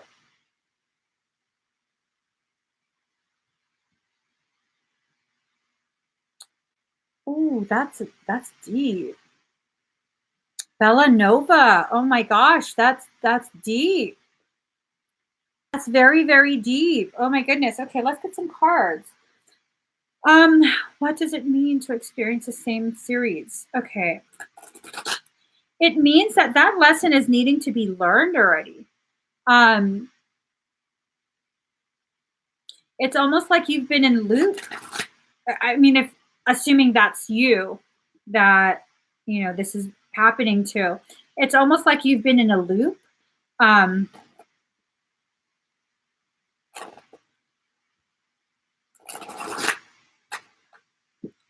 was weird. Like something wouldn't let you come off the loop.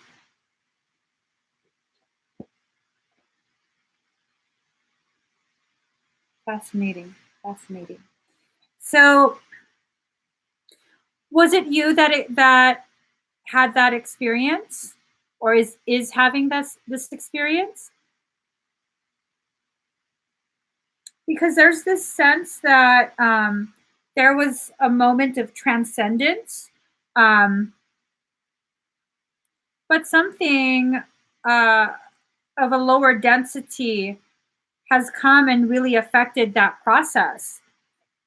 Let me go back to the. If you look at this, so you had this moment where you really rose up, had this like full aha type of experience, had your consciousness really surge energy, and then there's this presence.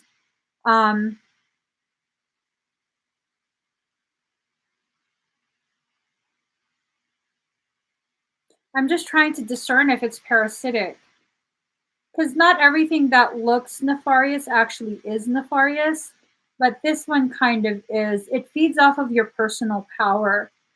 That's all it's focused on. Because as I was trying to discern, I was told the answer is in the eyes. The eyes are painted yellow, and it just looks like ravenous, as though its appetite for your personal power. It's even smeared on its teeth, and it's been feeding off your thoughts. So if it keeps you cycling in this, it can keep feeding off of it. While you're in the hospital, I experienced. Okay, I'll tell you a little secret, which is not even a secret. Everything that has happened, is happening, will happen, and all of the potentialities of the potentialities of the potentialities of the varying options that you could choose for each potentiality has already occurred. Just like that. It's already occurred, all of it. And we're simply like those childhood books where you get to pick the next option. It's like that. You're selecting options, but the book's already been written. So you were experiencing almost like a short circuit, and able to see the looping.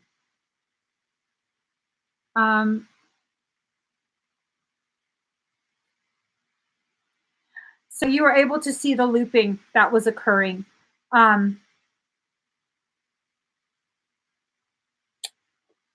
This is a type of growth that you really have to allow yourself to make. I don't know why I'm saying this. Make peace with it. Do you feel like you shouldn't have survived? Do you feel like, why did you have to come back here?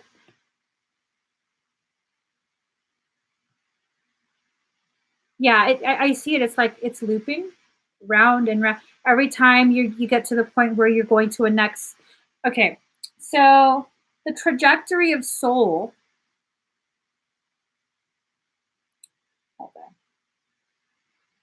The trajectory of soul is a spiral, right? So that's the trajectory. So as you're about to spiral, there's like a skip and it leads you back. Skip leads you back. Skip leads you back. Instead of going all the way and spiraling through for your growth, it keeps skipping right at this point. So you're like, skip leads you back. Does that make sense? You wanted to survive. I feel like my soul is fighting to stay. Let me ask your soul.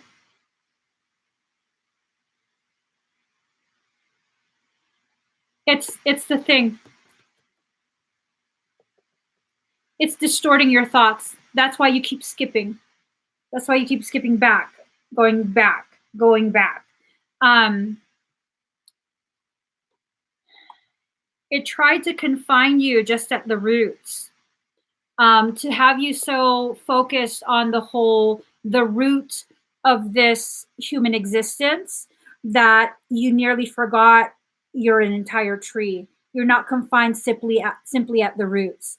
You're anchored here in this life for right now, but you have a trunk and branches and ways for you to grow. You're self-sustaining. This thing believes it's separated from source, so it needs you consistently in that loop, in order to continue harvesting the fruits of your energy. It's harvesting your energy. Let me pull a couple other cards. Hold that real quick.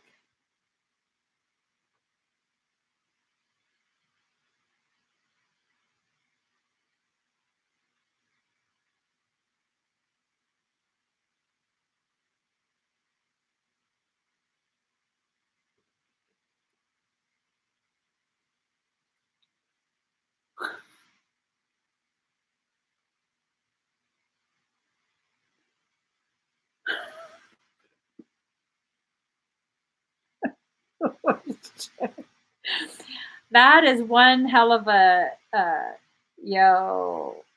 No. Oh my God. Sorry. Has nothing to do with you, Bellanova 091. I was just reading something else. Oh my God. So let's see. I remember seeing nothing but white space that would morph into a white orchid. And I felt that if I opened my eyes, it was over. It was only when I felt safe enough to open my eyes that I'd make it. Well, here you go. Your eyes are covered. That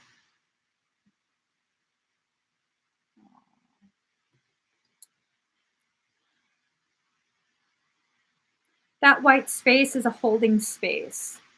For the people who haven't quite allowed their consciousness to release this life, they can stay in a holding space. It's white, it's purity, and it can be populated with whatever your mind chooses to process. And I think that's why you were afraid. You thought that that simple holding tank was something that was going to take you away. You weren't meant to leave yet. You weren't meant to leave yet.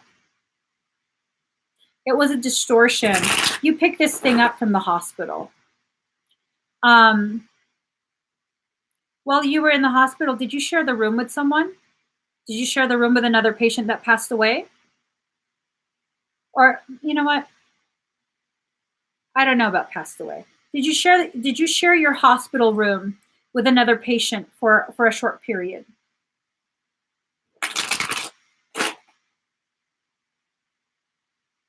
It's a solo room.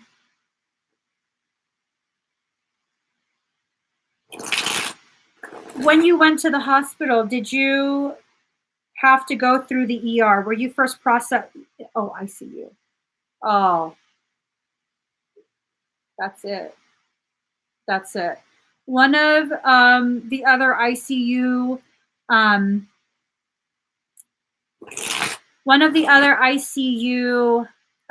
patients expired and had an attachment. And because you had fear, and this is definitely not your fault, it's not something you could have known or prepared for, but because you had fear while being in a suspended type of state, it went and jumped on you. None of this happened before you had this experience, correct? Like the skipping, the looping. I don't even remember what I'm getting confirmation for. This has to do with the parasite. 4 points. Okay. Yeah, see. Love of material wealth, hoarder, inability to share. It just, you were the brightest light in that ICU. I wouldn't be surprised if most of the individuals that were in that ICU were either extremely close to the last moments of their life or were about to expire anyways, like really old or about to expire anyways. And so you weren't supposed to pass away. Not then. You weren't supposed to pass away. And so it jumped on you. You're the best option. So and this is describing the parasite, trying to help you understand why it jumped onto you.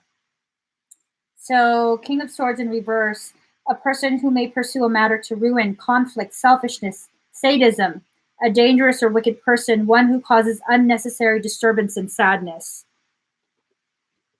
And there's a face. Okay, there's a face. That's it. That's who that is, right there. So it's letting you know. And then we have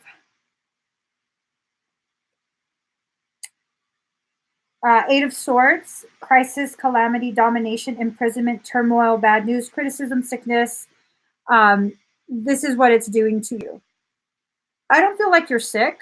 I definitely don't feel like you're sick. I feel like it's causing all of this and causing you to loop round and round and cause confusion, stagnation, all of that. It might be, it's probably a good idea to consider a parasitic extraction.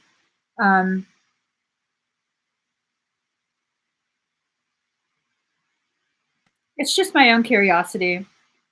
I wanted to see if you can extract it on your own. I would recommend a parasitic extraction just because this thing is smart enough to cause a skip. It's smart enough to cause a skip in your trajectory to loop you back around. Oh, look at that. Well, shit, that's what it was. Hold on. Remember I was telling you it tried to convince you that you're just the roots? It tried to loop you back around. Just keep looping you.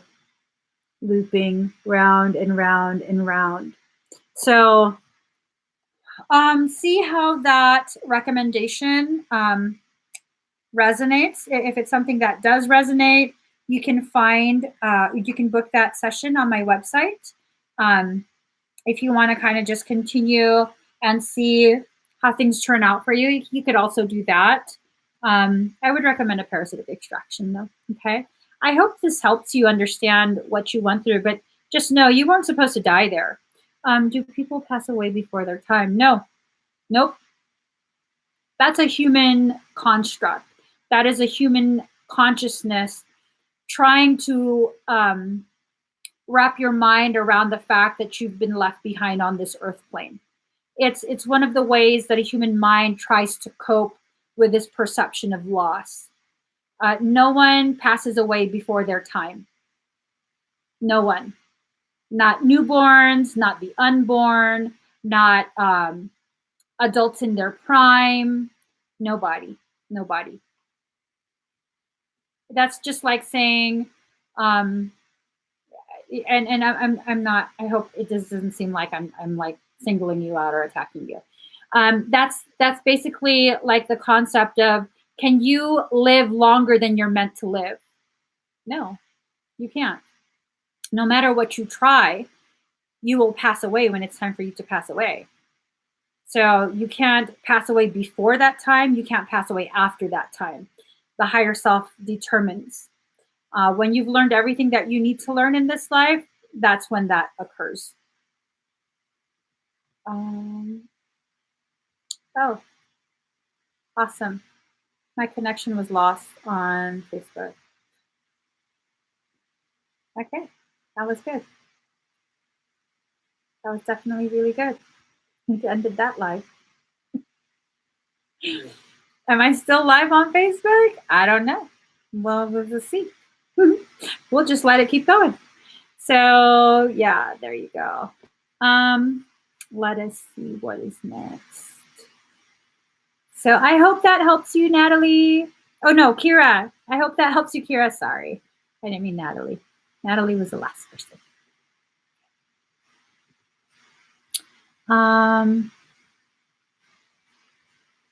Whose plan though? What about those who get taken out of this life earlier than planned? Whose plan? That's the problem with humans trying to think they can control divine plan. You can't. You cannot control divine plan. You can make as many contingency plans as you want, but the fact is, it's silly to waste your time with that. It's a waste of time because you can't control what the plan is. You don't even know what the plan is. Hell, I'm super duper clairvoyantly gifted. I have some sick ass precog ability, but everything that I'm just like, you know what, this is bullshit. I can't even read for myself. Because when you're really convinced that you know what the plan is, your soul, I promise you this, your soul will shift the plan just ever so slightly to prove to you you don't get to know every detail of your life. Just ever so slightly. The event can still occur, but the details that lead up to the event, the way the event happens, your soul will let you know. Stay in your lane, boo-boo. That's what the soul says. Stay in your lane, boo-boo. Let's see. Dorothy Dela Cruz. Dorothy.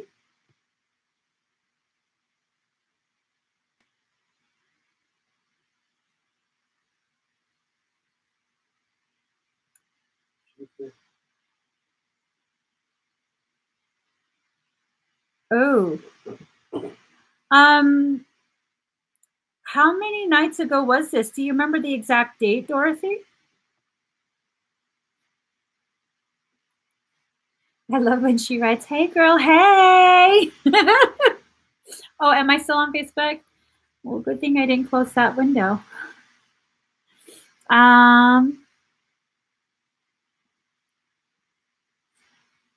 Okay, that's okay. I'll go ahead and pull some cards to see if I can figure that out.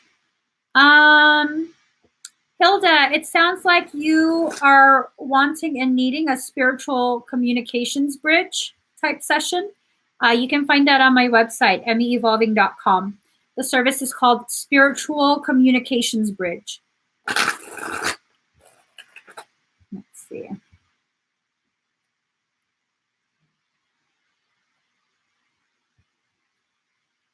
I'm sorry, I don't do those on live streams because I end up crying really hard every single time.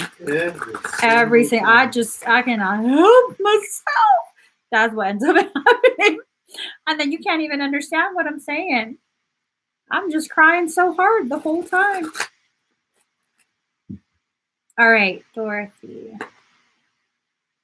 Girl, that's not the same presence. That's definitely not the same presence. When I was reading it, I was getting parasitic, feeding off of you or attempting to. Okay. Like, no. That's yuck. But how did that turn out? Did you drive them away from the bed? Because it's seeming like your consciousness was totally like, who wants the next bowl of ass kicking? Served freshly cooked, nice steaming hot ass kicking. It seems like you were able to defend your space. I don't know if you decided to do that consciously or if this was something that your soul was just like, no, this shit ain't going down like this. Are you from East? Is she from East Side? Yeah, your SJ jeans came out and was like, no, boo, this ain't going down this way. Yeah, that's exactly what your higher self says. And fuck y'all, fuck you, you, and you. So I already told you, girl, you're very divinely protected. Things can try all they want, but that shit's not going to happen. It ain't going down that way. Be careful though, because they might come back round. I don't feel like they really have any sort of ability to derail your progress, your growth, your path. But the thing is, my concern more is that they will try and create some sort of mental circumstance, like a thought pattern that will get you just chasing your tail. Instead of you continuing on focusing on what you need to focus on, it seems like this is what they try and do because they can't actually hurt you. They can't actually do anything except annoy you and distract you to the point where you're chasing your own tail. So if you find yourself doing this where you're chasing your own tail, you need to have a really quick conversation with yourself and be like, girl, we're not doing this. We're not doing this. And then it stops because you badass is why. That's why. Because you badass. She's badass. Yes. Chickity check yourself before you wreck yourself. Demons in your house is bad for your health. Okay. we weren't going to say the real lyrics. I just need to drink some water.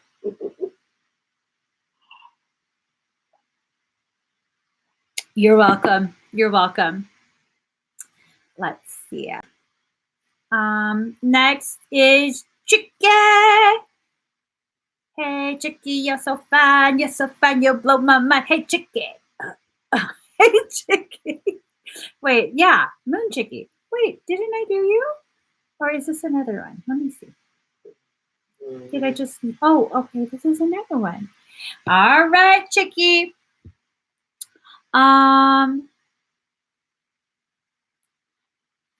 Wait. Oh, thank you, Jennifer. That's so sweet. Thank you for that.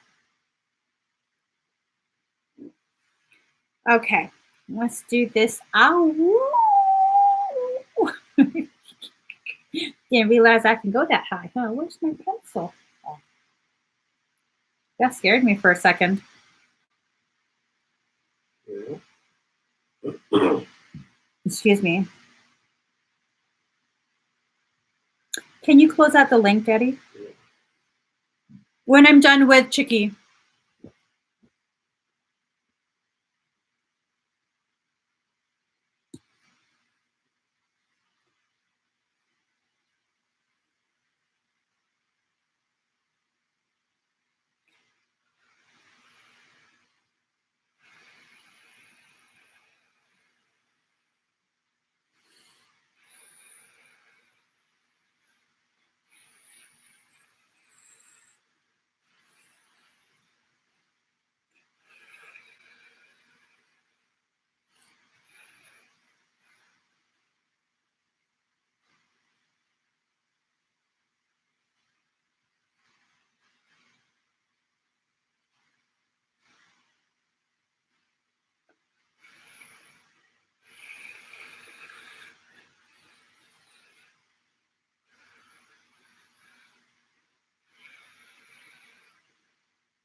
Leave.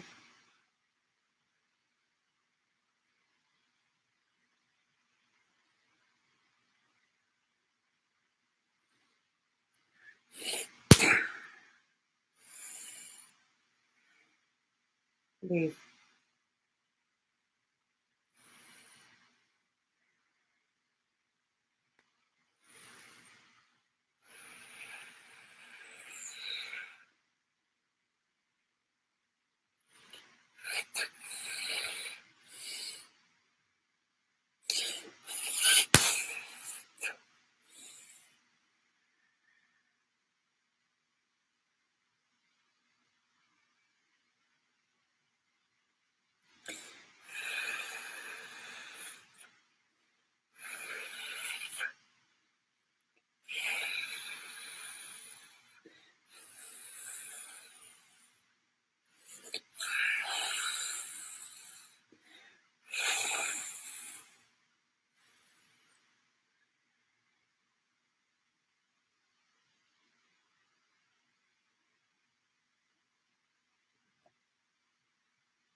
How do you feel?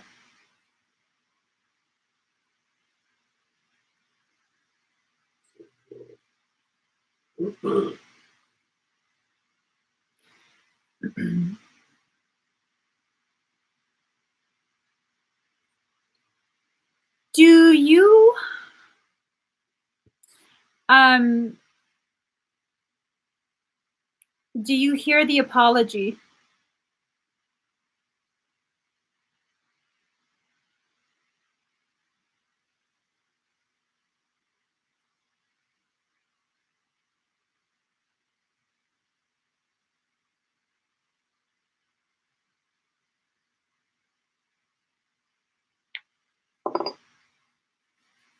I'll message you later. But I just wanted to make sure you heard the apology. So let's see. You feel okay though? Ooh, 222, 28. Nice. Okay, perfect, perfect. So let's see.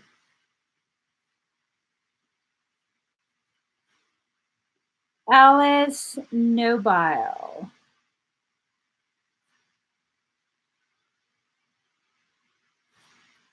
Alice, are you here? You're welcome, Chicky.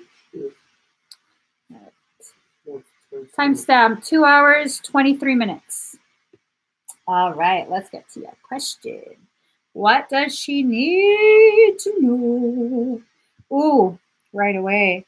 Alice, do you call in Archangel Michael? Do you rely on guides and guardians a lot? Calling in like ascended masters and things like that?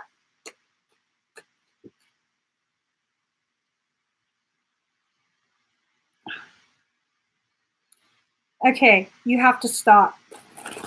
You have to stop doing that, okay? I'll explain to you why. Definitely don't feel scared. Breathe, breathe.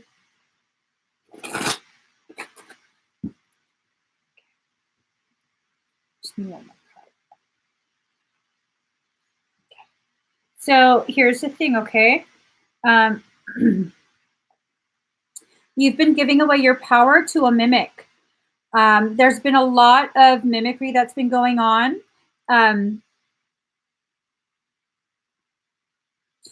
being told, like, and this coming from your higher self, I'm being told that this is to help you begin to become more comfortable with relying on yourself. Okay. So don't get hard on yourself. Don't get, very upset with yourself. You have been speaking to a mimic quite a bit.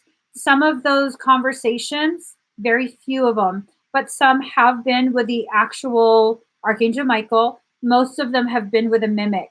It hasn't quite gotten the opportunity yet to begin distorting your path. So basically, it's been spending all of this time trying to gain your trust. So, just keep that in mind. This is about empowering you and not having you feel disempowered and as though you have to rely on something outside of you for guidance, for power and protection. Okay. So it seems like you've been calling quite a few in, more than just Archangel Michael. That's a lot of mimicry. Notice how it's all shrouded in darkness, shadow.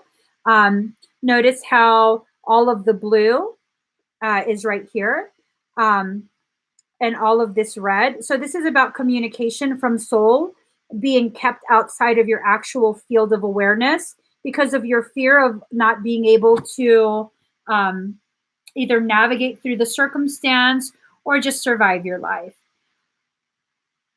Guides aren't meant to protect you. They're guides. They're supposed to help guide you back to your path. That's it. Not to guide you where your path is to go, but when you kind of, deviate from the path you're supposed to be on, they're supposed to very gently and in full respect of your sovereignty help guide you back to the path, not determine what the path is. That's a very common misconception that people spread in spiritual groups. It's not. That's not what you're supposed to call on them for.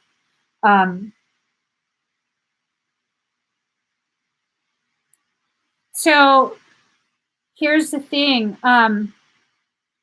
You're trying to piece things back together. You will get it back together. You just need a little bit of time. Okay, a little bit of time. It's about you getting your confidence back in yourself, because obviously when you hear something like this, it's gonna it's definitely going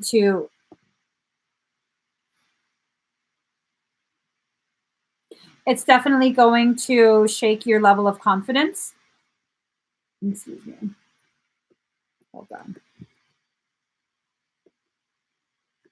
All right, I just needed to get that shot. Sorry. But it's definitely something you're going to get through. All right.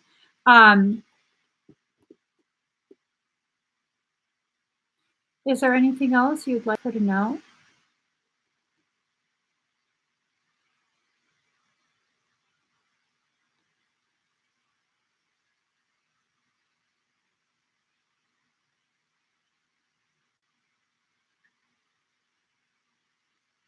Have you been fighting with something?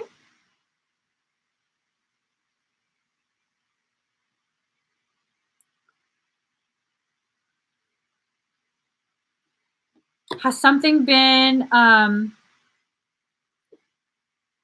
okay. How is your sleep going? Have you been having awesome sleep, like you get enough rest?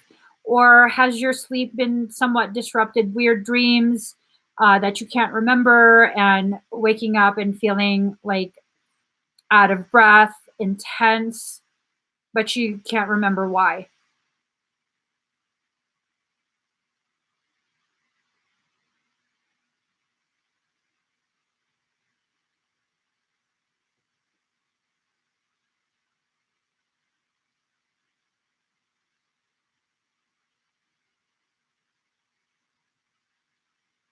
You sleep like a rock.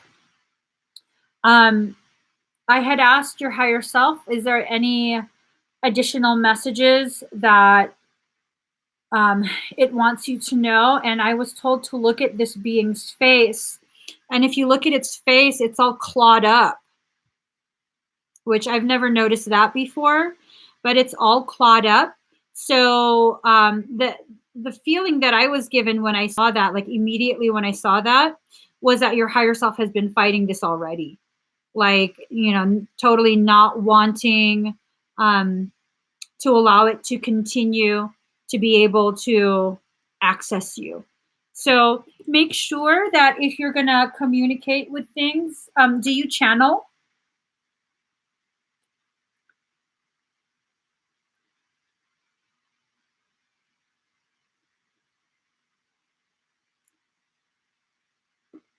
Do you channel messages?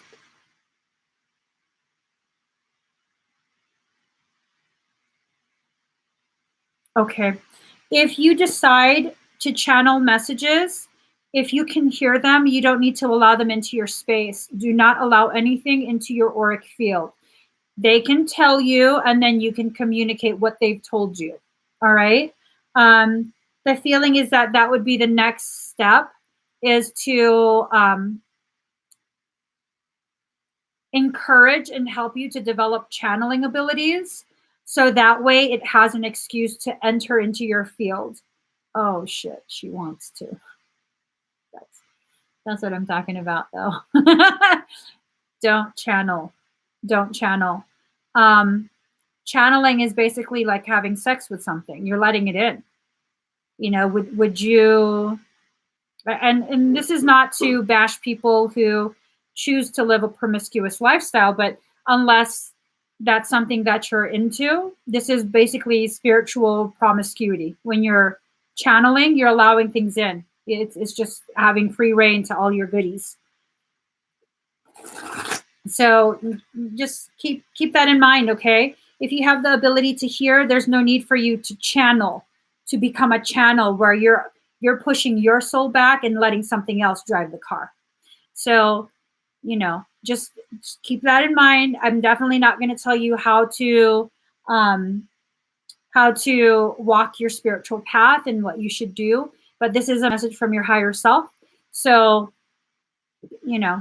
obviously take everything I say with a grain of salt, because I could be wrong, but that's the message coming through from your higher self, that the next logical step, since you're now aware that the things you're communicating with have a high likelihood of being a mimic, they would then use that, the desire to be able to channel, as a way to actually fully enter. All right. I hope this helps you, Alice. Let's see. Next is Mary Spaziani. Okay. Mary, are you here?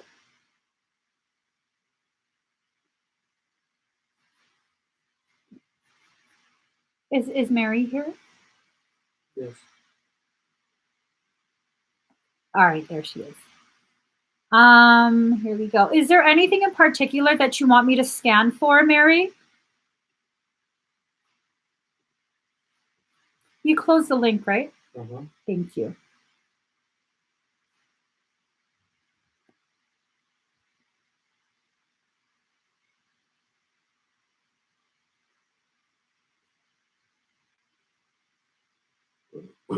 You're welcome, Alice. You definitely have abilities. Explore them, but make sure you explore them in a way that is safe and appropriate for you, okay? Whatever comes up. All right, let's see.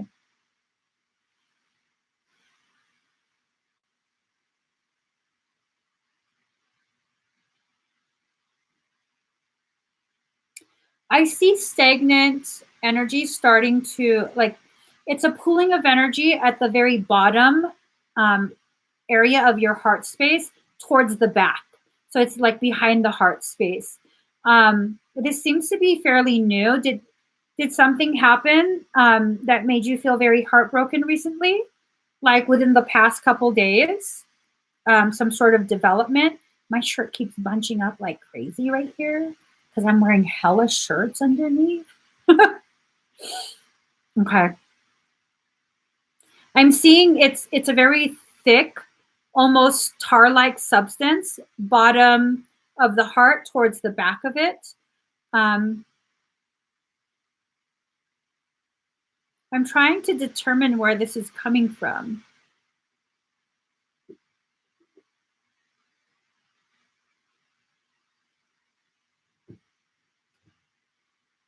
It almost looks like it's coming from like above the heart space, like the high heart area. It shouldn't be leaking this type of energy. This is a very dense. Where is this coming from?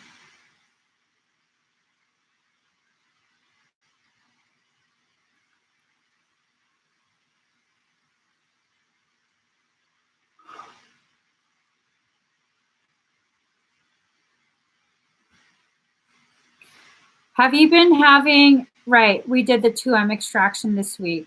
Have you been having a repeat of the feelings that you had before the 2M extraction was performed? Are those feelings and fears and struggles coming back again?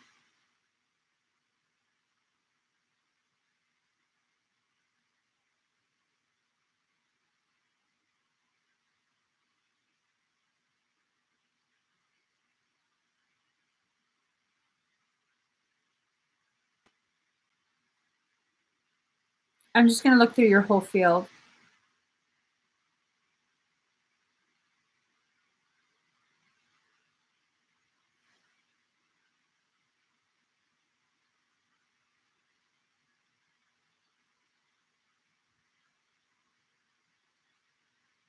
Any mild headaches in the base of your skull, like right back here? Mild pressure, mild discomfort, nothing super intense that you would be like, what the heck is that?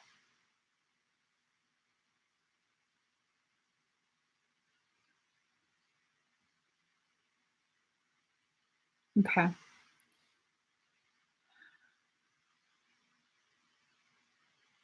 So I'm seeing that there is the beginning stages of another circumstance. I'm asking your higher self if I have clearance to clear this since it's not fully established.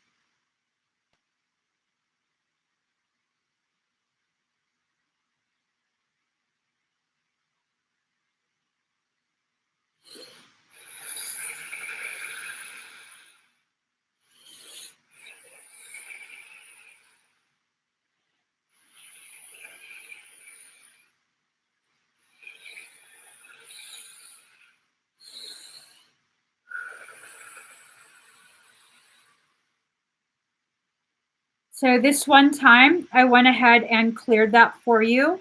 Um, you have to be mindful of your auric field, okay? It's coming from the back of your head. Something penetrated the back of your head. It's like a little pinprick.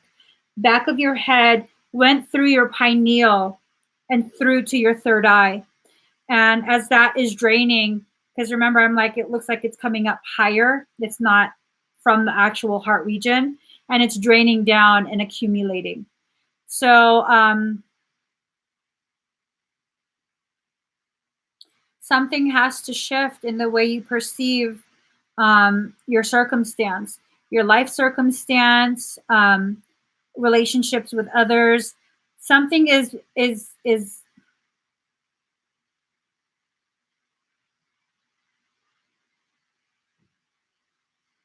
Give me 1 second. I'm sorry. It's trying to agitate me, and I don't want to speak to you in a way that is not fair to you. But it's really attempting to agitate me.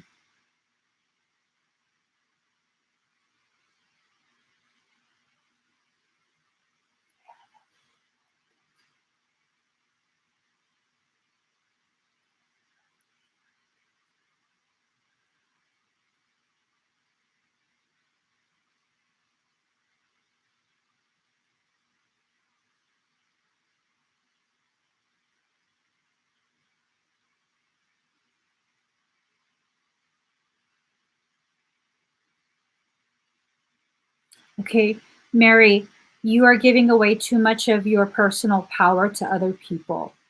I should not be the one telling you how to do that.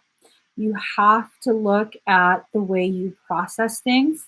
This is not about fault. This is not about um, you did this. This is what you know what I mean. It's not that at all. This is about you recognizing certain behavioral patterns that you've become accustomed to, like ways of coping. Those are being exploited by parasitic things. You're going through a lot, and it makes you uh, it makes you more willing to let someone else take the reins because you're so exhausted, because you're going through so much. It's like if you've been driving all night and someone tells you, you know what, why don't I'll drive, it's okay, I'll drive. If you're exhausted, you're like, oh, thank goodness, yes, go ahead and drive. But what happens if that person's been drinking, is under the influence of something, can't drive? You know what I'm saying? So at this point, you're going to have to just recognize, if you're exhausted and you can't drive anymore, you have to pull the car over. You have to allow yourself to rest a little bit.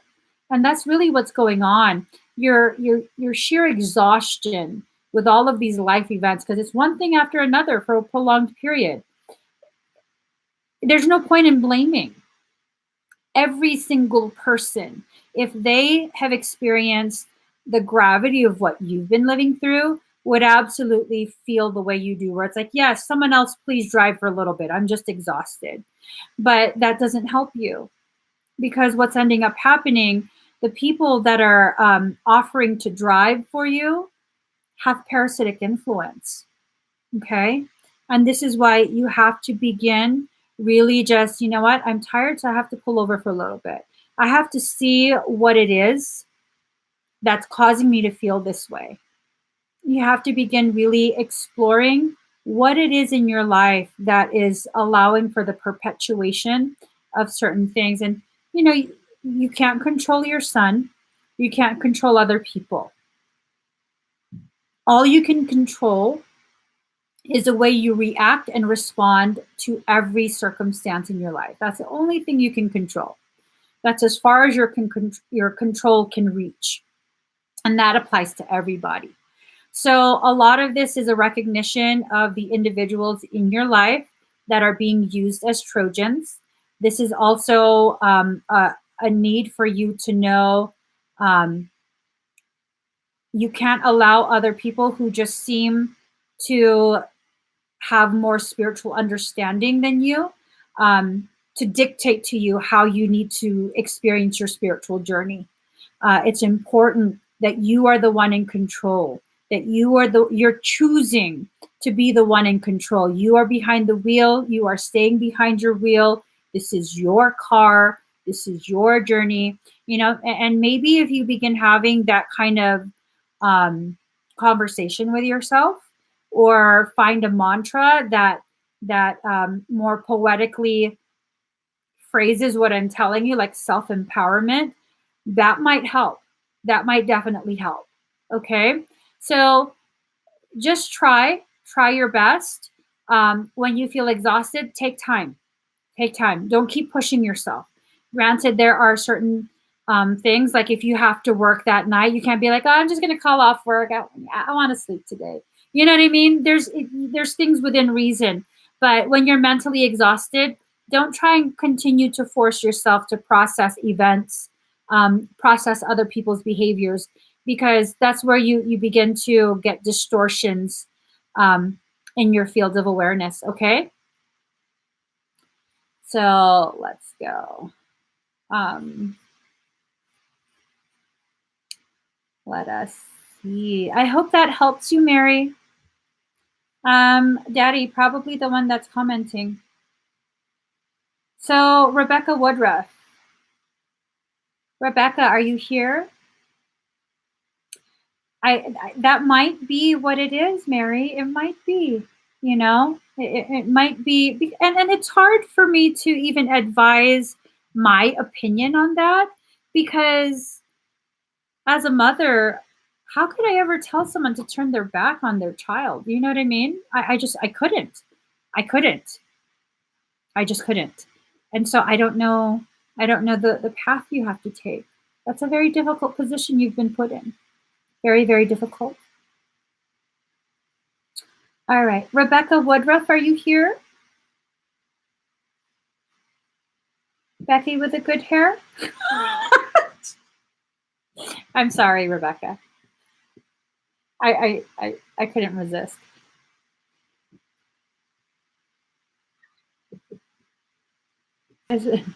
What?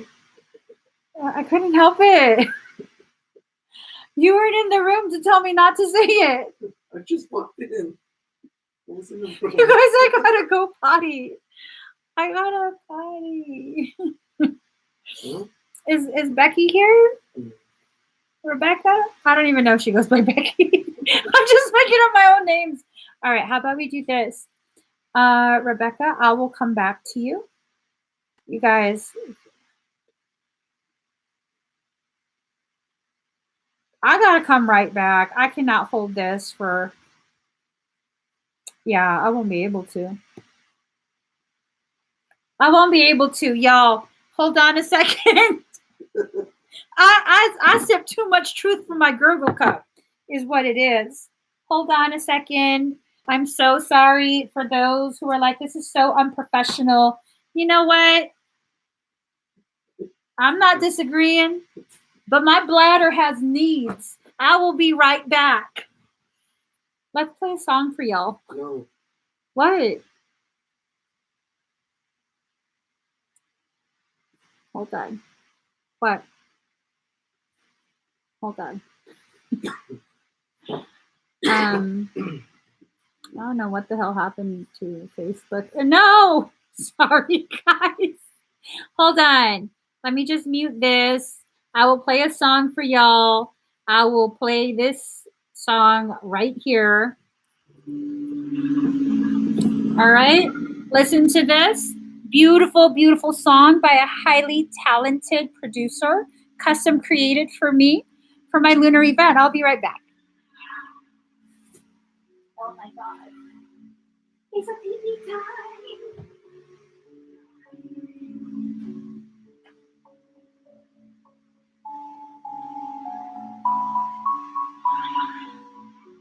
Oh my God.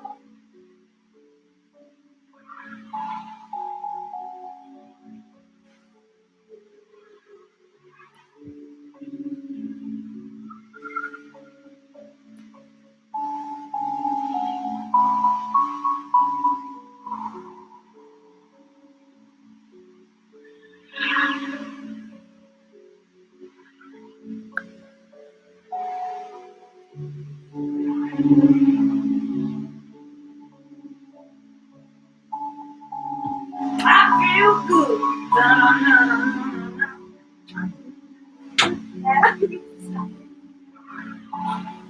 we're still live. Well, Becky's here. Becky with the good hair. All right. Here we go. Whew. Well, that's a face. That's definitely a face that's stuck on Facebook. Woohoo! All right. Let me just. Hey guys, I'm back. All right, Becky. That was good. I feel satisfied. Hold on. What was I supposed to do? Oh, okay. I remember. Let's see. All right. All right. Let us.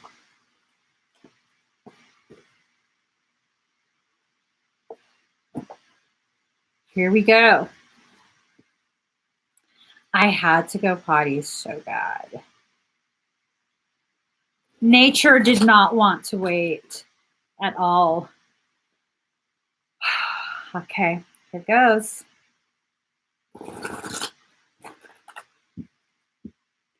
Oh.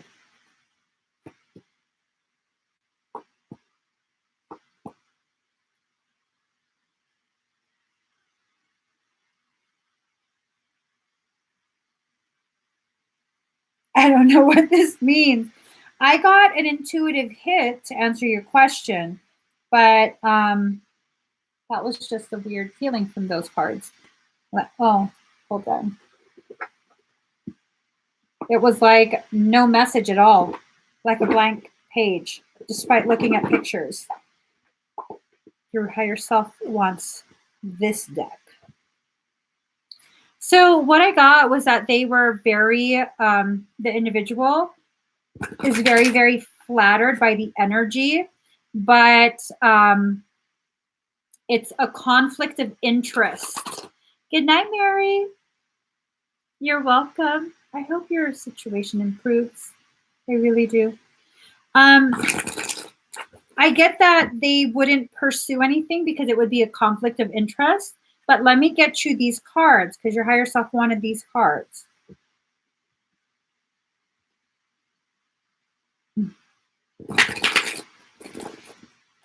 All right. There is a lot of heat. Ooh, girlfriend, you guys. Mm-hmm. There is a potentiality for something. Mm-hmm. Ooh, it's getting hot and heavy, boo-boo. It's getting real hot and heavy. Are those your hands? Mm-hmm. I'm just saying. So there's heat.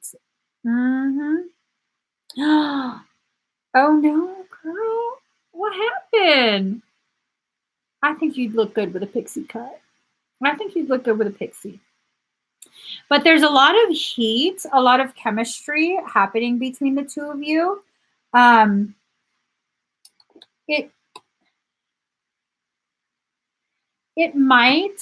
It might be something that he's willing to pursue, but you couldn't go to them anymore. So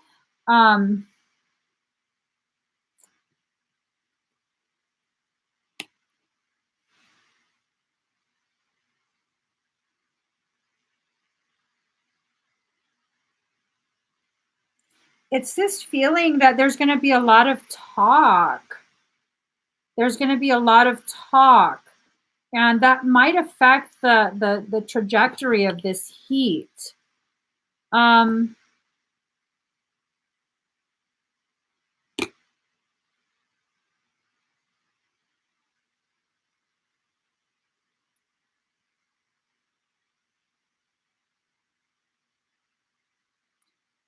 Is this an attraction that is very different than any other type of attraction you've ever experienced? Is this like a completely different type of thing and you can't quite wrap your mind around it?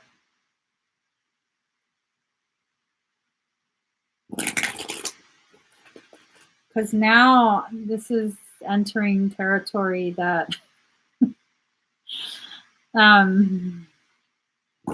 did Becky answer? Oh, Becky. You might want to leave this one alone. Or maybe not. I don't know. I don't know. We'll see. I'll tell you why I'm kind of like, you might want to leave this one alone. But that's just my own bias.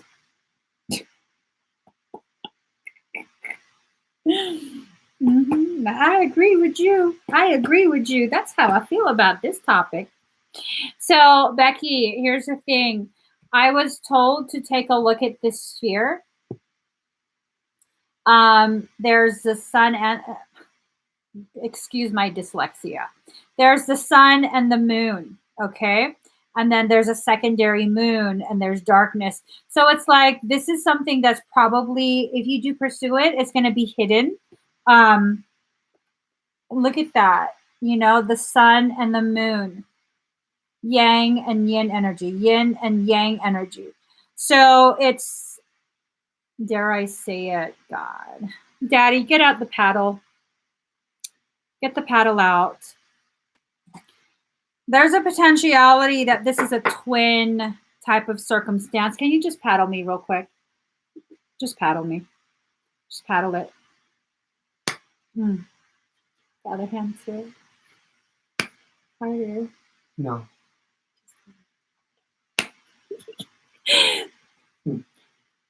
Sorry. Can you just paddle me properly, please? Please. Like a big girl. Ooh.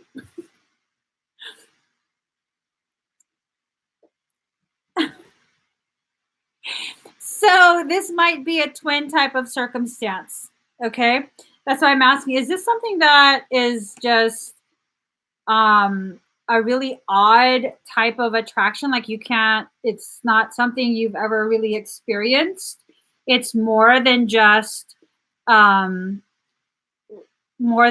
physical attraction. You don't know what it is, but it's just, what is this?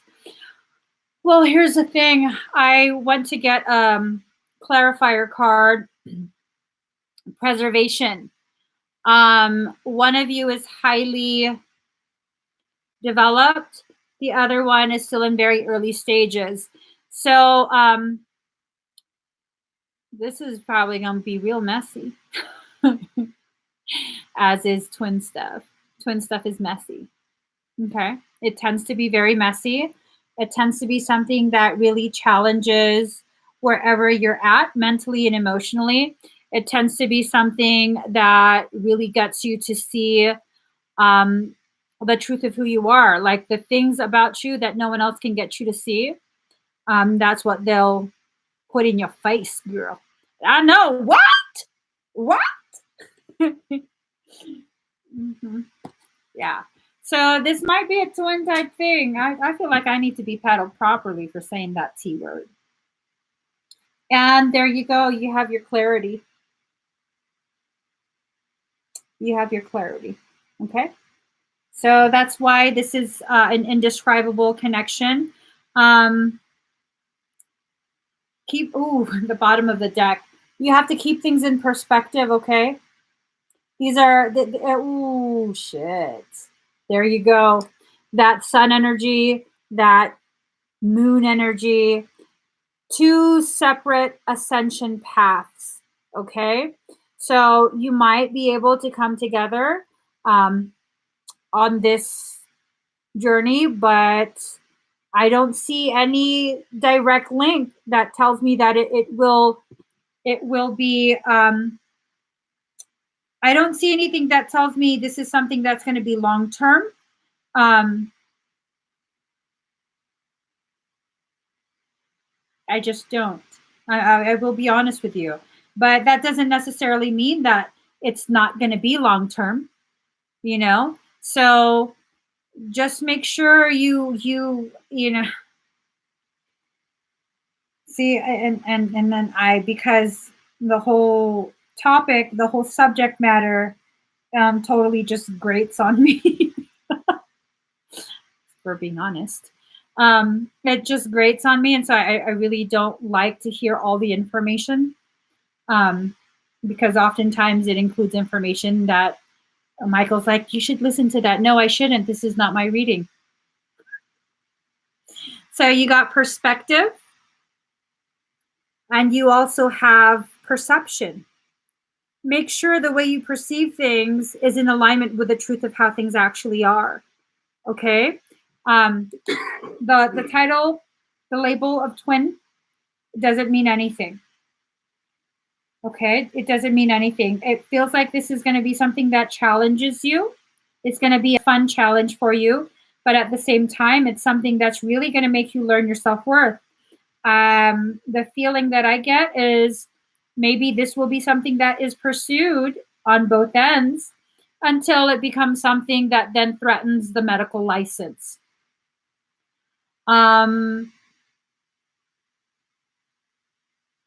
Once it threatens the medical license, the novelty of it will fade away. And he'll choose his license. Rightfully so. That's his livelihood. That is something that he has invested his entire existence. So he will rightfully choose his license. And that's going to hurt you really badly. If this trajectory continues from what I see right now, assuming nothing shifts, that's what I see. So I'm going to be very honest with you. Yes, this will grow you. Yes, you'll experience a connection that you probably have never experienced in your life. But yes, this will destroy you in ways you never thought you could be destroyed. Are you ready for that? Because if you are, go for it. Have fun. If you're not, let it go. That's all I got to say about that. Thank you, Becky. Thank you. Let it go. Let it go. Call me Elsa. My frozen ass heart. Good thing you like the cold, Daddy. All right. Sandra Timpson. Sandra. Sandy. Why, oh, why? You left me, oh, Sandy. Met a boy, cute as can be. Met a girl, crazy for me. Becky, the card came out again. Preservation. Just saying, girl. I'm just saying. Hey, babe. Let's see. Condensed. Anything you need to know. All right. Let's see. Let us see. All right. Sandra, let's get you some cards. I'm loving this deck.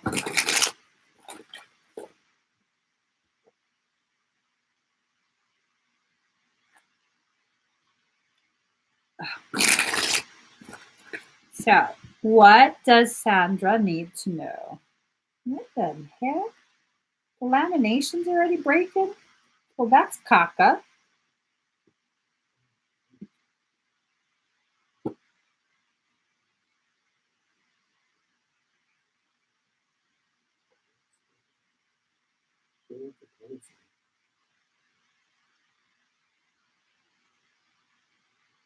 So,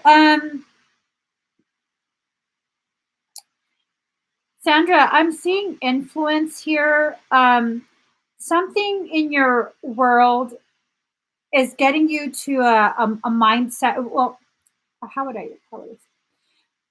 Something within your experience, maybe in the past couple months, has been influencing you to become much more peaceful, to become much more heart-centered. You've gone through all the different phases of your, I guess, your development for this particular ascension cycle that you're in. And it's kind of like the quiet before the storm. Oh, well, that gives the impression that a storm is coming. What do you mean?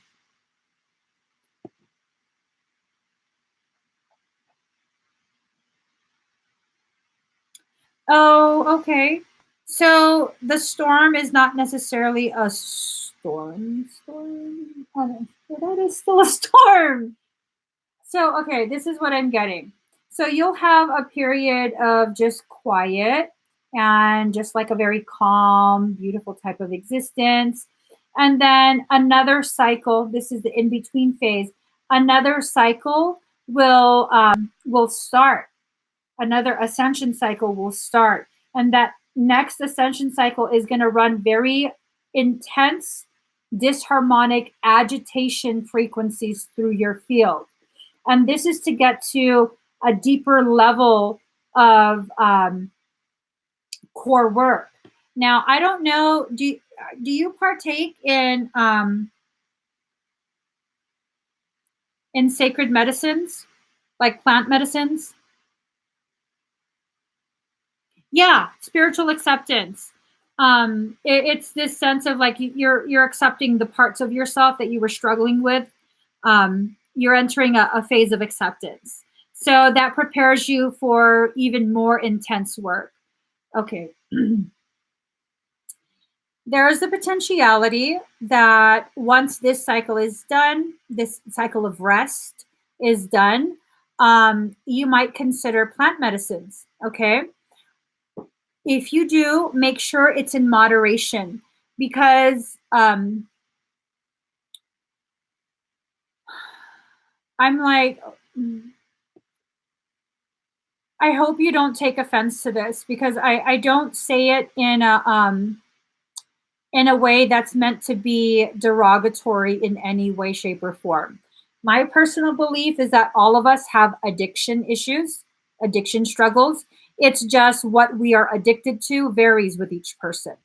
So here's the thing: you might become addicted to the euphoria that you experience in a altered mental state, one that helps you to connect to your divinity much more in a much easier manner. So be careful with that. It's not that you can't um, explore plant medicines if that's something that resonates with you. If later on that's something that your higher self is encouraging you to do, but just make sure it's your higher self.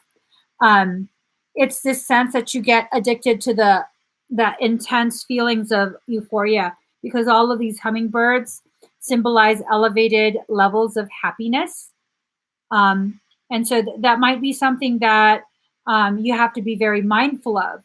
Now, the next the next thing that leads me to this kind of feeling is that the next card is potential. So notice the difference. Okay, it's like there's a feeling that you might partake in plant medicines to tap into higher levels of potentiality, which is not unreasonable. That's a very honorable and good reason to explore plant medicines, but you just have to be very careful with that balance. Okay, have you ever tried plant medicine?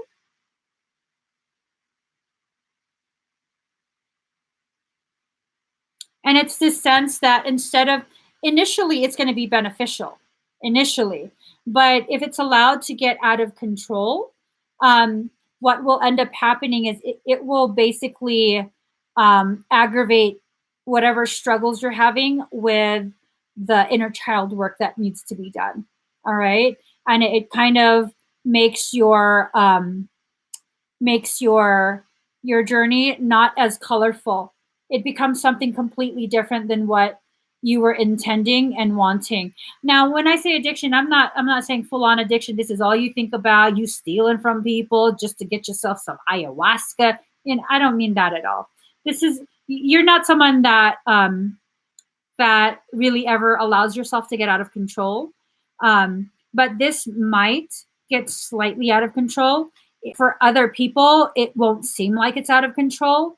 But for you and your standards, it probably will feel like you're out of control, and that's going to affect you negatively.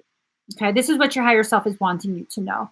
So just keep it in moderation. It's not necessarily something you have to completely abstain from, and like you're going to become some freaking I don't know, ayahuasca version of a crack whore. No, that's not in your realm.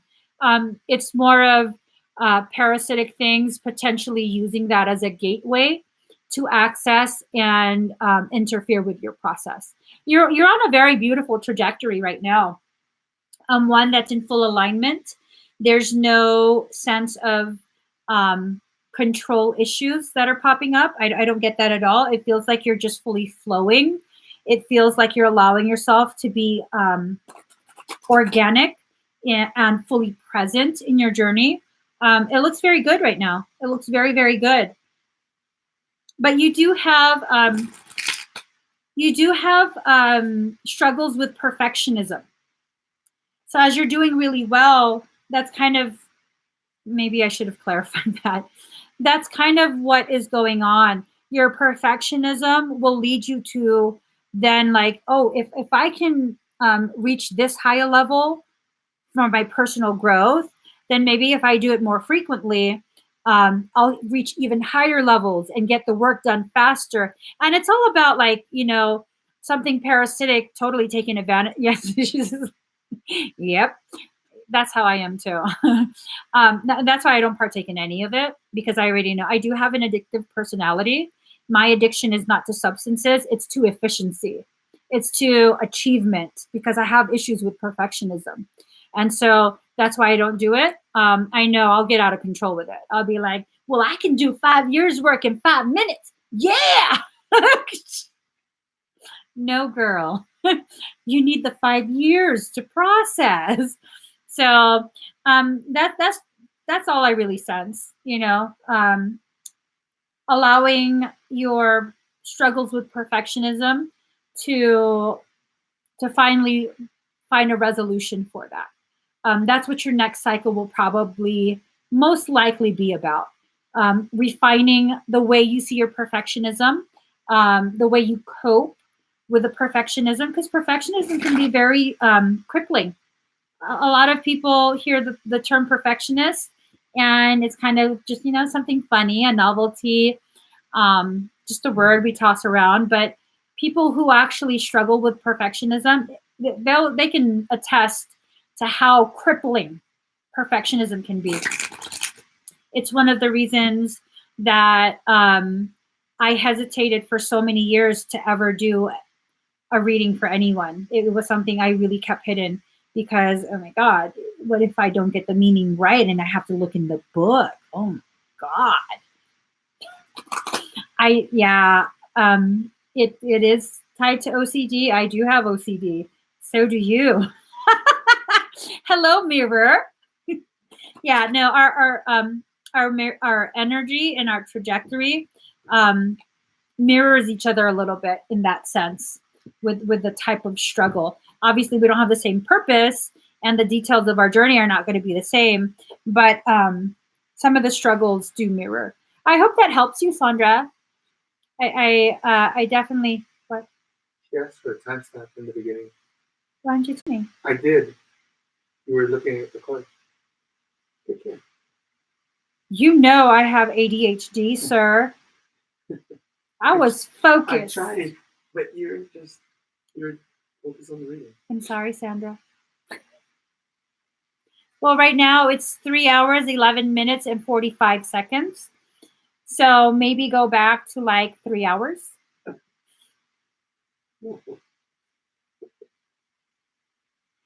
I suffer from selective hearing. Sometimes I tune him out. He's a Gemini, He talks to me a lot. Most of the time I'm just like, okay. Mm-hmm. Oh, what did you say? I'm sorry. I'm so very sorry. I hope that helped you, though. All right, next we have Dahlia.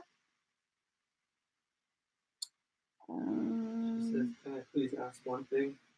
Sure. Dahlia and Guino.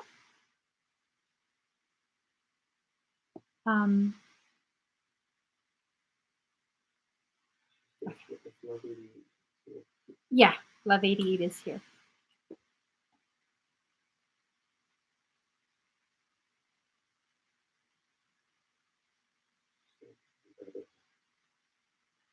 Yeah.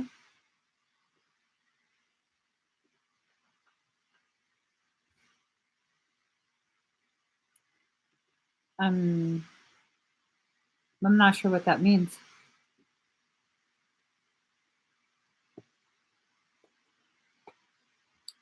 So, Love 88. The other half? Was there another part to her comment? All right. So, looking at the cards, Love 88, that's a tough one. Hold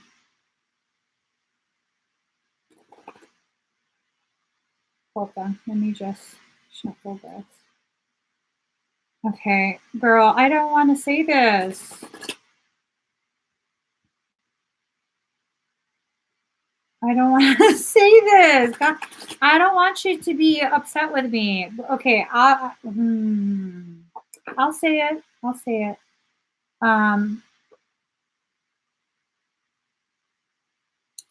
I'll give you your message. It's harsh, okay? Let me see.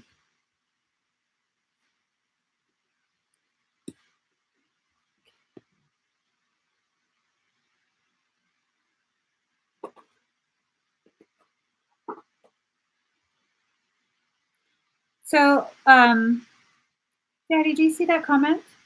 Which one? I don't see it. From Connie. Where? Anyways, so Love 88, let me just pull a couple clarifier cards because I'm now giving myself anxiety.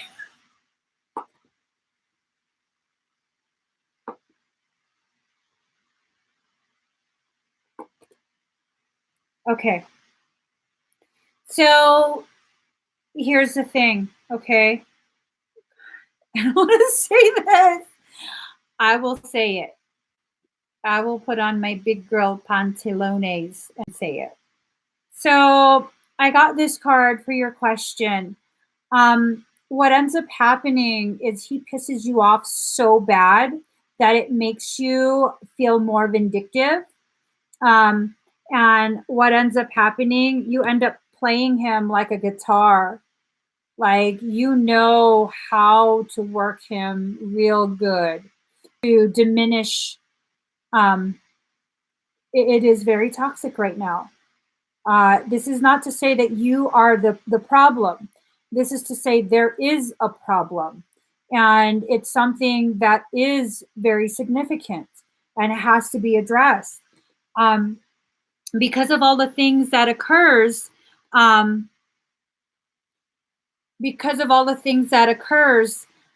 it leaves you feeling very hollow inside.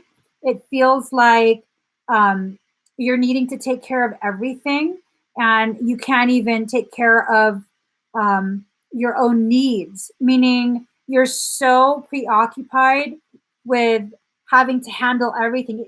This is how you're feeling. This is what I'm being given, that you feel as though you're having to handle everything, but you don't even get time, and you don't even get time to take care of your own needs. You know what I mean? There was a secondary live. It was supposed to be this live stream, and I accidentally pressed go live instead of the share button so I could get the link, and that ended. I ended that right away. So, yes, not normally like this, but it does piss you off. I feel like there's a honestly, it feels like there's outside influence that's causing a lot of the missteps. I don't feel like it's a third party, because I can feel like your mind was already like, is that motherfucker cheating on me? No, I'm talking about potentially a parasitic circumstance causing a distortion in the way you guys communicate and receive each other's communications. Something is really trying to create um, a lot of distortions within the two of you. Now, here's the thing, though. These things that are going on, these circumstance that is causing a lot of agitation, it's uprooting things, issues that had settled. You thought they were already resolved, and it's like it's now an issue again, and it's pissing you off. Well, as that's being displaced, and you're aware of it, and it can be cleared out. It's deepening the potentiality for a much more profound connection between the two of you. Yes, everything is still very toxic. It cannot be allowed to stay this way. It will not work if it stays this way. At this point, the two of you, it's almost like you're not even facing the same direction right now. You guys keep button heads. And look at that. It's like shadow rams, facing each other, about to ram each other, right? But it's made of shadow. So this tells me there's parasitic influence. But look, although the two of you are no longer facing each other, you're facing different directions, basically preparing to leave, you're still holding hands. You're both holding hands. You're not just holding on to him. He's not just holding on to you. The two of you are holding on to each other. So there's still something left to work out here. Okay. If you're asking me, is there something left to salvage? Yes, there is still a connection that exists between the two of you. You both have halfway let go. So there's a very real chance that you'll fully let go. But there's also a very real chance that you're preparing to hold each other again. You're still connected. You're still very much connected. Now,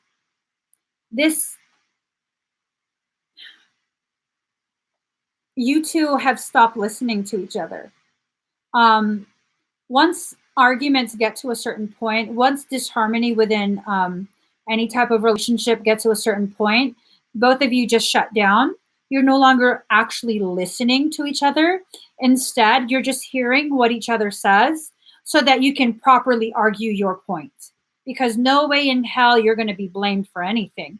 And that's how couples tend to get once they've been arguing for a while and the arguing gets to a certain point. Both will begin to feel that way. No way in hell you're going to blame me for this. I didn't do nothing. Very normal. That's a part of a real relationship. Okay. This concept of a healthy relationship that we see in movies and TV shows is absolute bullshit. That's a fake relationship. Okay.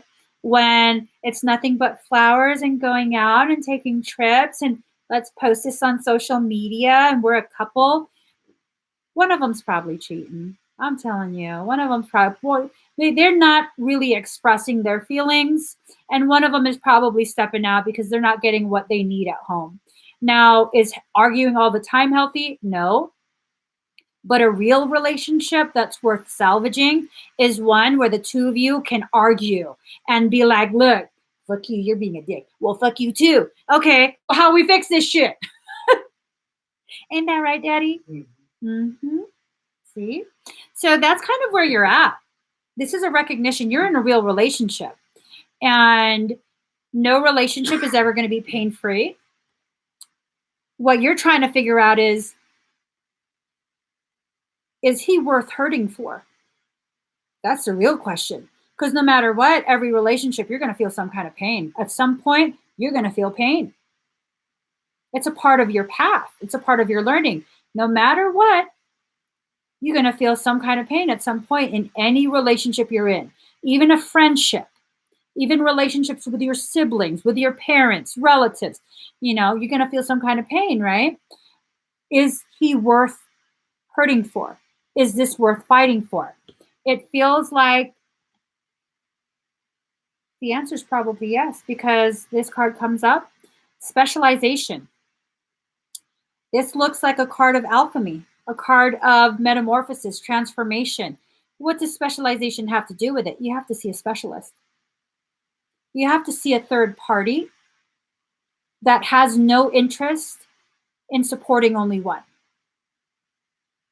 Because when you see a therapist, one that can specialize in whatever type of struggles you're having, because couples have different types of struggles, you have to find a specialist that you resonate with.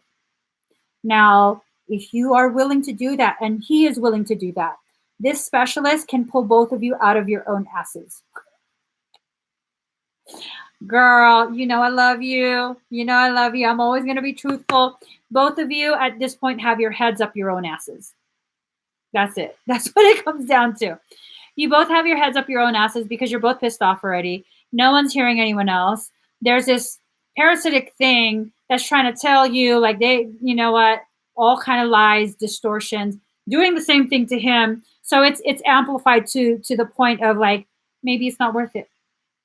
Maybe it's not worth it. Oh, well, no, girl. This is something you need to explore. Okay? Oh. The events that happened to pause that is probably when the parasite entered. Probably when the parasite entered. You have to go back because there's still something left to work out. And even if that something left to work out is just another portion of the last leg of your journey together, that's still a part of your path. This is something that still needs to be experienced by you and learned from by you. So whether you actually stay married or not is not the actual question or answer. It's that right now, this journey together is not done. Is it going to be something that lasts the entire lifetime? Nobody knows that. But right now, you need to go back to a therapist that can help you sort things out, because there are aspects of both of your growth that are needing to be further observed and taken in. Okay, now it makes sense. So the specialization, the therapist, you said there were events that happened that paused the session. Well, consistency. This is about you having consistency, consistently seeking the specialized assistance of this therapist. Okay? You have to seek the consistency. I mean, you have to see them with consistency. You have to. It has to be priority. It has to be a priority. Nothing can be allowed to get in the way of this. And this is beyond trying to salvage a marriage. This is beyond trying to salvage a marriage. This is all about you allowing yourself to harvest the fruits of your labor. You put in X amount of time, X amount of years, X amount of energy into the growing of this lesson that you're going together. And you're not going to grow an orchard only to sell it right before the fruit is picked, are you? That would be silly to do that. You put all that effort into it.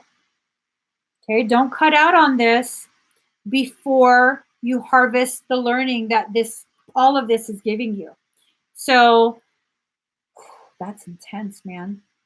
That's intense. But it definitely makes sense to me.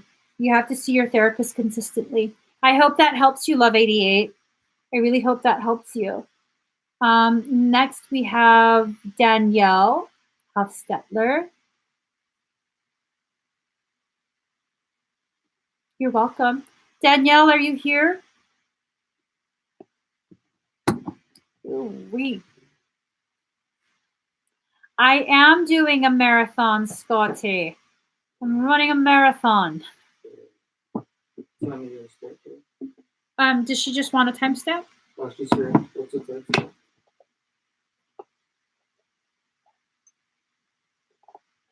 Three hours, 27 minutes. All right, Danielle. Let us see what's going on.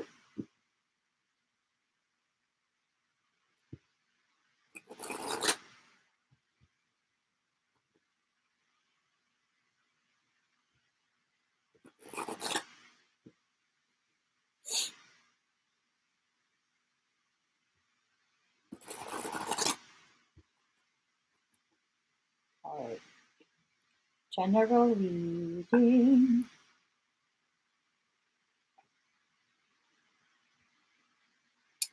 So it's looking like there's going to be a change in the way things have been going for that work circumstance. Do you have a new interview?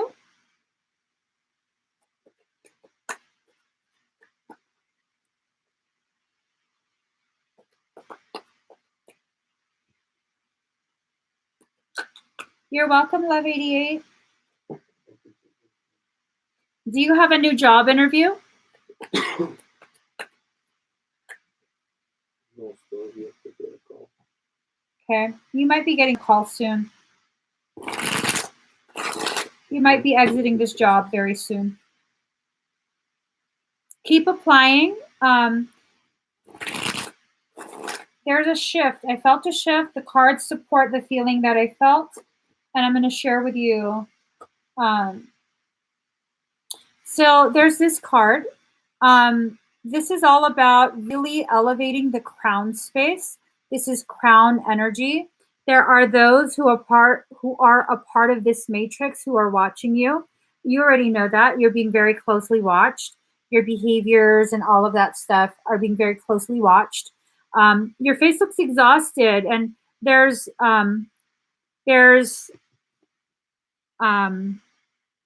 parts of this lesson that are still about the survival, but instead of being focused on surviving this event, this circumstance, it's now becoming something that's really triggering your spiritual development. So yes, you are exhausted, but your eyes are wide open. And if you really look at this, it kind of looks like a green man. I think it's Celtic. A green man is representative of growth. It's representative of spring and just, a lot of really beautiful things about replenishment, restoration. So yeah, they're watching you, but you know what? You're about to be out of there.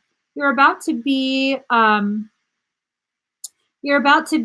leaving all of this behind. All right. You're needing to hang in there still, but it's almost done. Your perception has been shifted enough that this lesson can be concluded.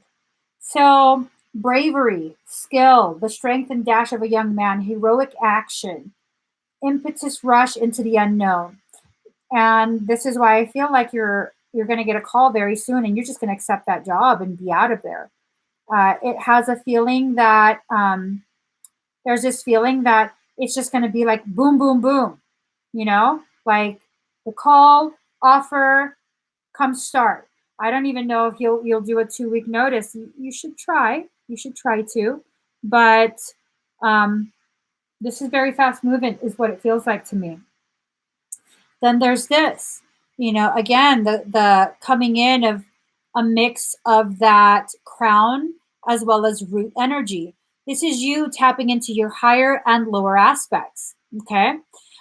This really has a lot to do with allowing the energy to come in, allowing it to filter through your heart space, knowing that you're supported, allowing your shadow aspects to be acknowledged, allowing you to just process your life. Just because you're surrounded by darkness does not always mean it's a bad thing. Sometimes when you become very depleted, being surrounded by darkness is the only way for you to understand the gravity of your shine.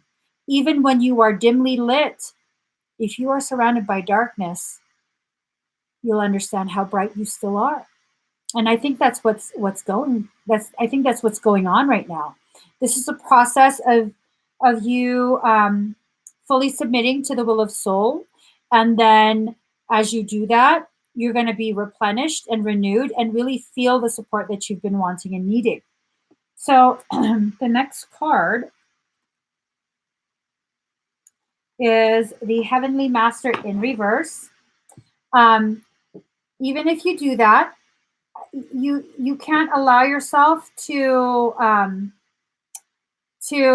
trust other people. just blindly trust other people just because it sounds nice. Because this card is about foolish exercise of generosity, impotence, vulnerability, frailty, unorthodox, renunciation. So you can't just blindly trust people. Okay, you have to make sure you use discernment. If the offer sounds too good, it's probably too good. All right, because remember, you still have these people who are part of the matrix that are watching you, and they're probably wanting and needing you to fail. There's just some people that are like that. And it seems like you might be having quite a few of those in your environment, those type of individuals. But it doesn't matter because you come out of this as a queen fully embracing her personal power, fully embracing your feminine power as well. This looks like a mix of yellow and orange energy, sacral and solar plexus energy. Yeah, you got knocked down. But you know what? No matter how many times you get knocked down, a queen will always rise. And that's what you're doing. You're proving to yourself that you are and have always been a queen. So you're going to rise from this. Absolutely. No matter how many times you get knocked down, you're going to keep rising. You're just going to keep rising and allow yourself to really believe that. Okay, that is a part of your truth.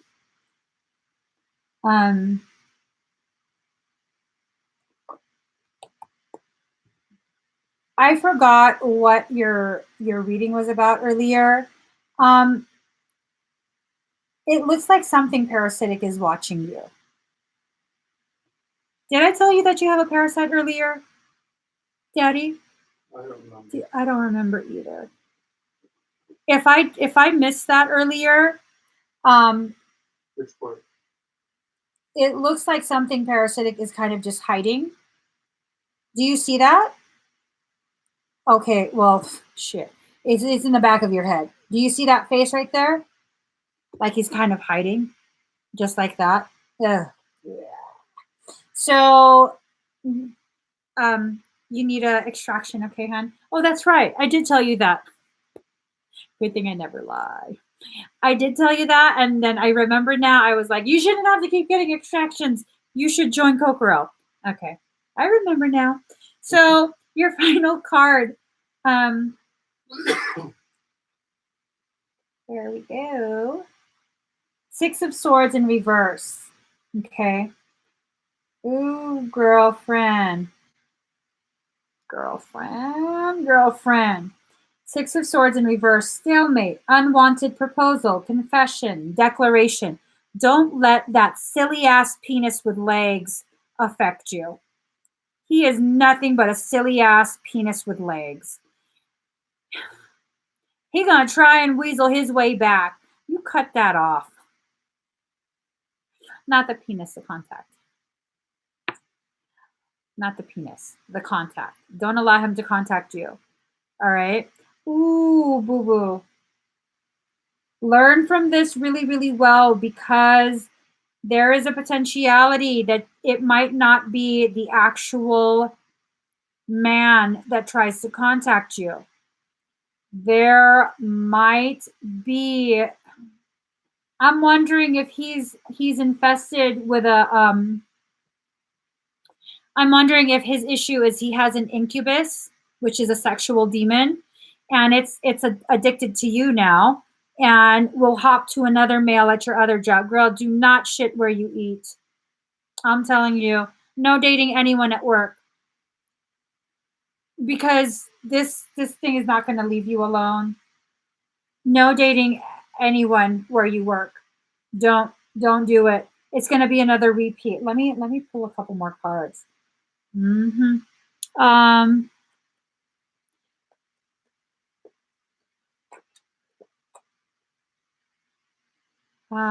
What? She thought that your call was recorded and then she came back. I don't know if I understand. So I'm going to just pull a couple more cards. I want to make sure I have clarity on this incubus information. because I don't remember exploring or discussing any kind of incubus with you in any other expedites. But then again, my memory sucks.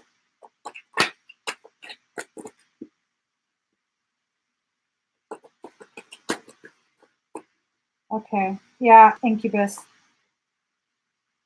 Yeah. Okay. So let's just...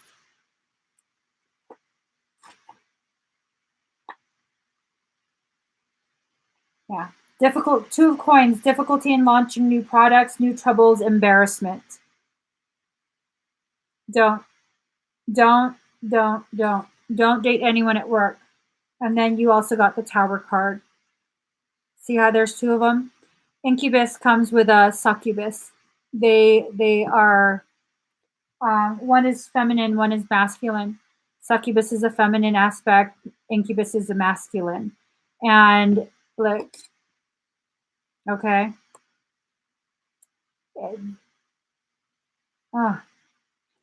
It seems like this is a cycle that you're experiencing where this incubus, who probably already has a succubus pair, you'll be interested in the incubus, the man, and then he's going to fuck up your whole flow, because then turns out he has a girlfriend or a wife and she's crazy too, which, I mean, girl, don't do it.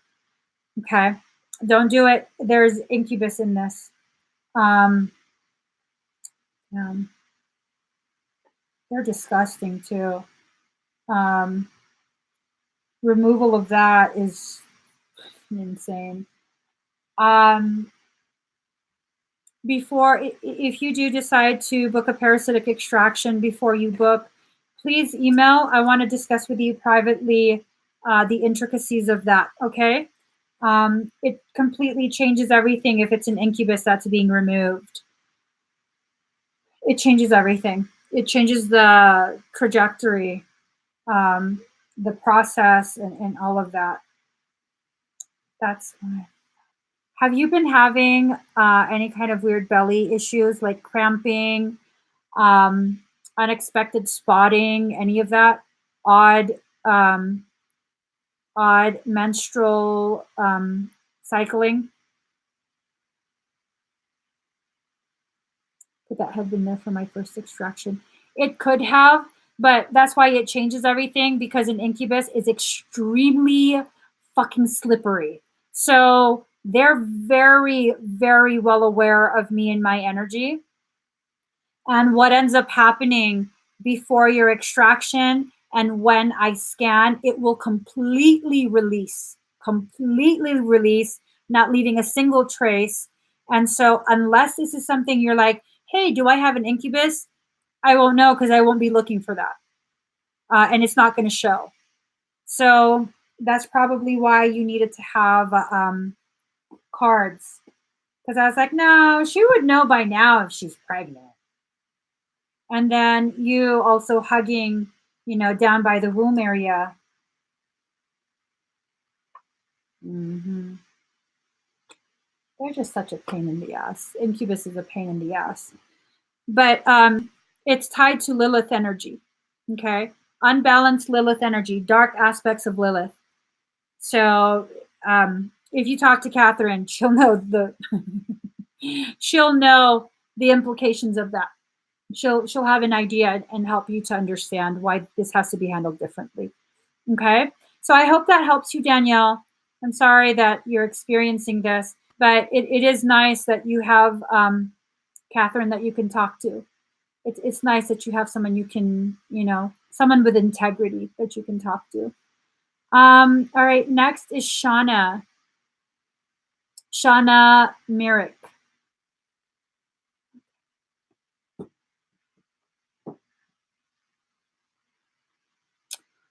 Oh my God.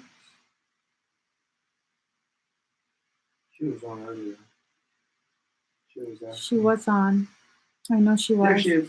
Hi, Shauna. Thank you so much for waiting for so long. Wow, I'm very sorry about how things have gone.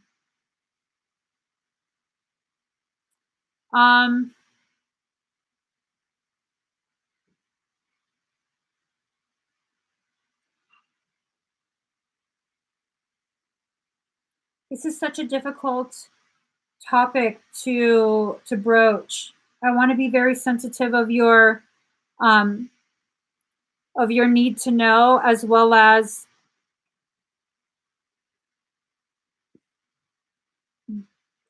that need being addressed in a very delicate manner. Um, I have to.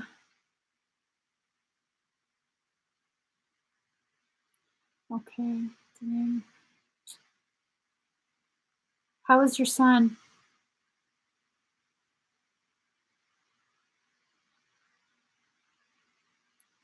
It feels like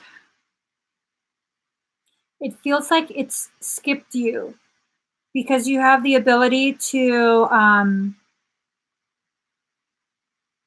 you have a consumer type of energy. Um, it eats it up.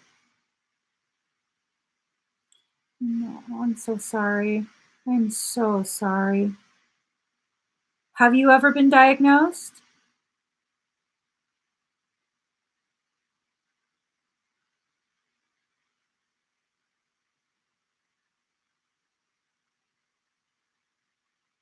The feeling that I get is you have a certain type of coding. Um, the likelihood of you, um, last April, you had treatment, you were diagnosed.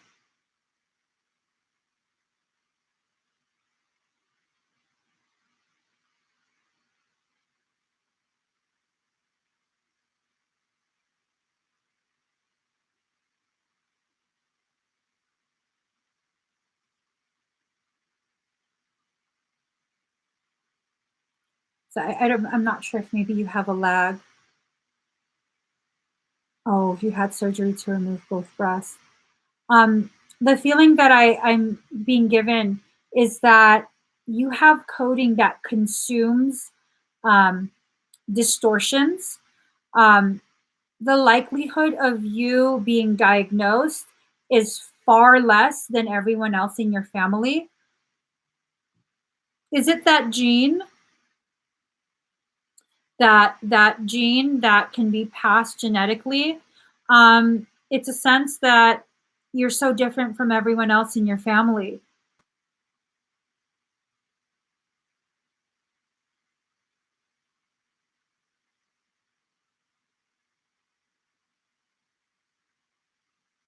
You're looking into it? Okay. I think if anything, um, you might be an asymptomatic carrier, um, which that alone carries so many really deep implications. Gosh,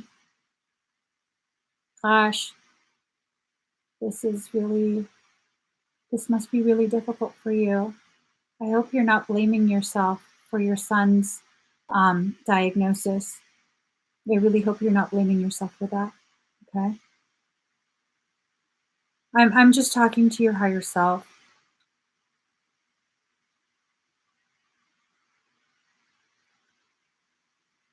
You have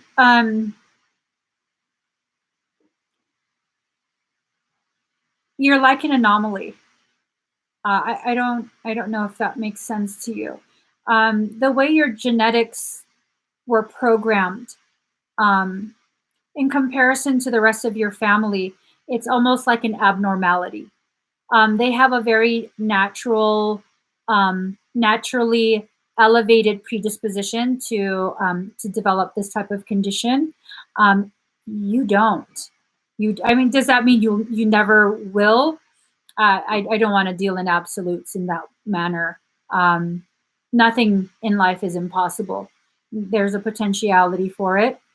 Is it as elevated? Is that potentiality as elevated as pretty much the rest of your family? I don't think so. I don't think so. I uh, okay. So personally, it makes me uncomfortable to say this, just because, like, to me, it feels tacky. But this is a message from your higher self. Okay. Um, you need to learn to consciously harness the energies that are a result of your abnormality. You have an anomaly type of frequency signature. This type of anomaly, it can override distortions in morphogenetic coding. I carry the same type of anomaly in my template. You have to learn how to use that.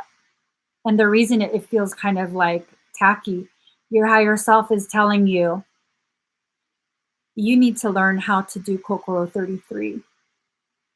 You have to learn my system. Because you have the capability already turned on to reach frequencies that are well outside of this time-space matrix. If you can reach 12th dimensional frequency, then you can potentially tap into ways to override distortions in coding. You're anchored well beyond that. You're anchored at the upper echelon of this time-space matrix. You're basically, I wouldn't be surprised if you have a really hard time grounding, if you're always kind of spacey, daydreaming, not really fully here, driving down the freeway and 30 miles later, oh shit, how did I get this far without crashing? You're very high yeah, I do that all the time too. Your frequency is very high. You have the capability of overriding distortions. You need to be able to consciously tap into that ability. It's already turned on. You just need to remember how to work it. So does that mean you're going to be an energy worker and your job is to help other people and fix other people? And I don't know. I don't know. It feels like this more has to do with your family.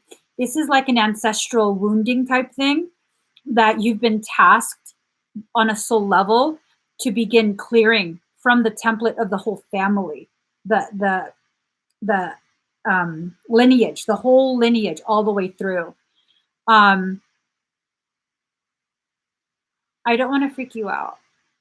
I don't want to freak you out, but this is your message and it wouldn't be appropriate for me to withhold your truth from you. The reason you're being tasked with this, you're not a bad person. Okay. You're not a bad person. Somewhere way, way, way back in this lineage's history, this ancestral line, you had crossed paths with them very, very, very long time ago. This is a very old life of yours. You had crossed paths with them and they did something. I don't know what they did, but you destroyed a portion of their morphogenetic template. And mother to child, this destroyed segment, it's been passed directly through the blood.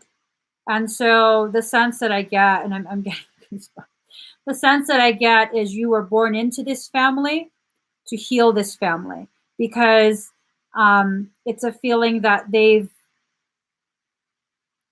they're ready to ascend from it. It's time. So this is the life that this wound, this imbalance that was created is being restored. So it's not that you're being punished. Oh,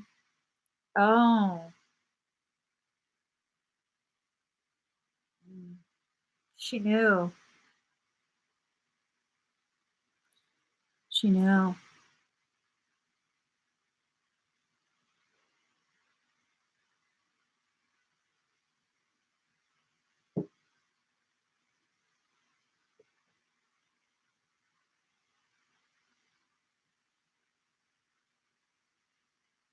Mm.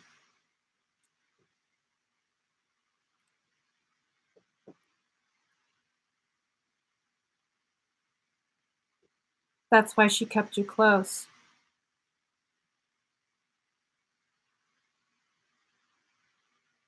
Mm. Wow. That's profound.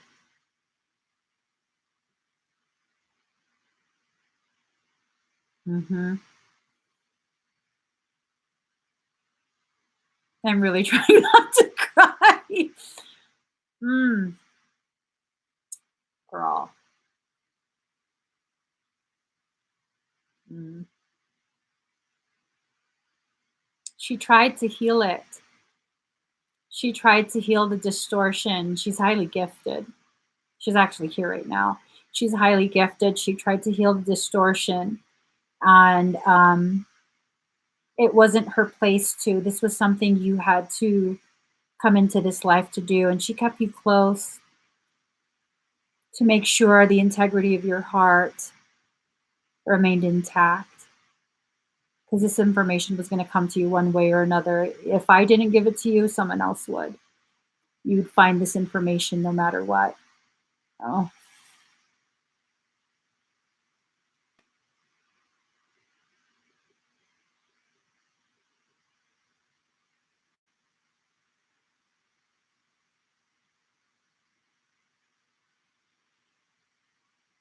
she's thanking you. She's thanking you for healing the potentiality of her bloodline, for all the babies still yet to come. She wants to acknowledge that this is a very heavy, heavy burden that's been placed on your shoulders. And she's very thankful that you have shoulders strong enough to accept the challenge. That's beautiful. That's so beautiful. I'm asking your higher self if there's any other messages.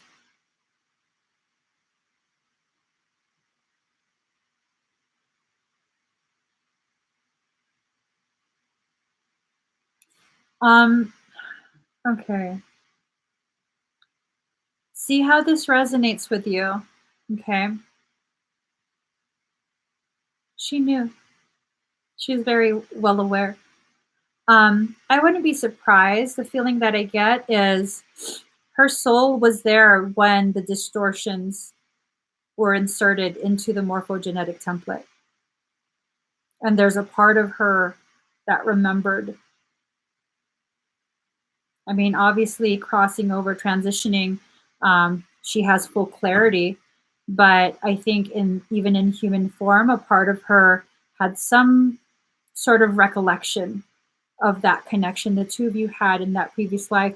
And the breaking of segments of morphogenetic coding, um, that wasn't done out of spite or maliciousness. She wants to make it clear that was a direct effect of the family's decision that caused that was a causation, basically. The family created a causation, and that was the direct effect. The cause and effect, that's it. That's it. She doesn't blame you for it. She doesn't hold it against you. You did what was needed to neutralize the effects of the causation. And the neutralization has already been sufficient. The level of neutralization has become sufficient, and it's time to undo, to create another effect by choosing another causation. Okay, so consider that. Um, you have another option, and see how this resonates with you. Okay, just really let yourself explore how this resonates before you commit to any decision. Um, in addition to the Kokoro classes, I'm kind of having my arm twisted. The expanded mentorship is personal one-on-one time, one-on-one instruction, where I'm looking at all of your energetic bodies, luminous bodies, all of your energetic systems, and we're checking in with each other. And it's basically mentoring you to make sure your field is the way it needs to be. Um, This is a lot of work you're going to be doing, a lot of energetic work you're going to be doing. I have to tell you, you might lose a lot of hair for it. As your connection with divinity increases, the amount of hair you have will decrease. So that's one of the side effects. Also, your memory. Much of your short-term memory will probably no longer function. Okay? You'll be very forgetful. Just a lot of different effects. So really take your time to sit and think and allow yourself to digest all of this information. It's a lot. It's a lot. Before you commit to any decision, really sit and think about it, okay? This is like 1/10 of the hair that I used to have. And my hair used to be very thick and coarse. It used to be so coarse, people would ask me if I was biracial. I'm like, you ain't never seen an Islander's hair? What you mean biracial? But now my hair is super fine. It looks full just because it's all crazy right now. Yeah. The falling out of your hair is going to accelerate. Whether you work with me or not, honestly, it's irrelevant. You're going to continue to develop abilities, okay? You're going to continue to. So I hope this information helps you to make better sense of everything, to come to terms with whatever you were already feeling and beginning to process. I can totally empathize with you. I can totally empathize with you. That's a tough journey. Very, very tough. Not many people can handle that. Not many.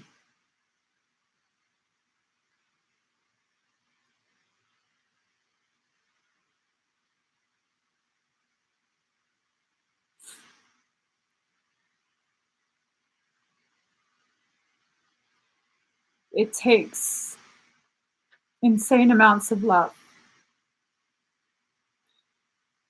and even greater amounts of loss to activate coding to that level.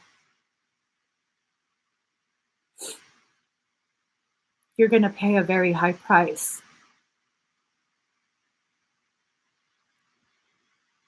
And I hope some way, shape, or form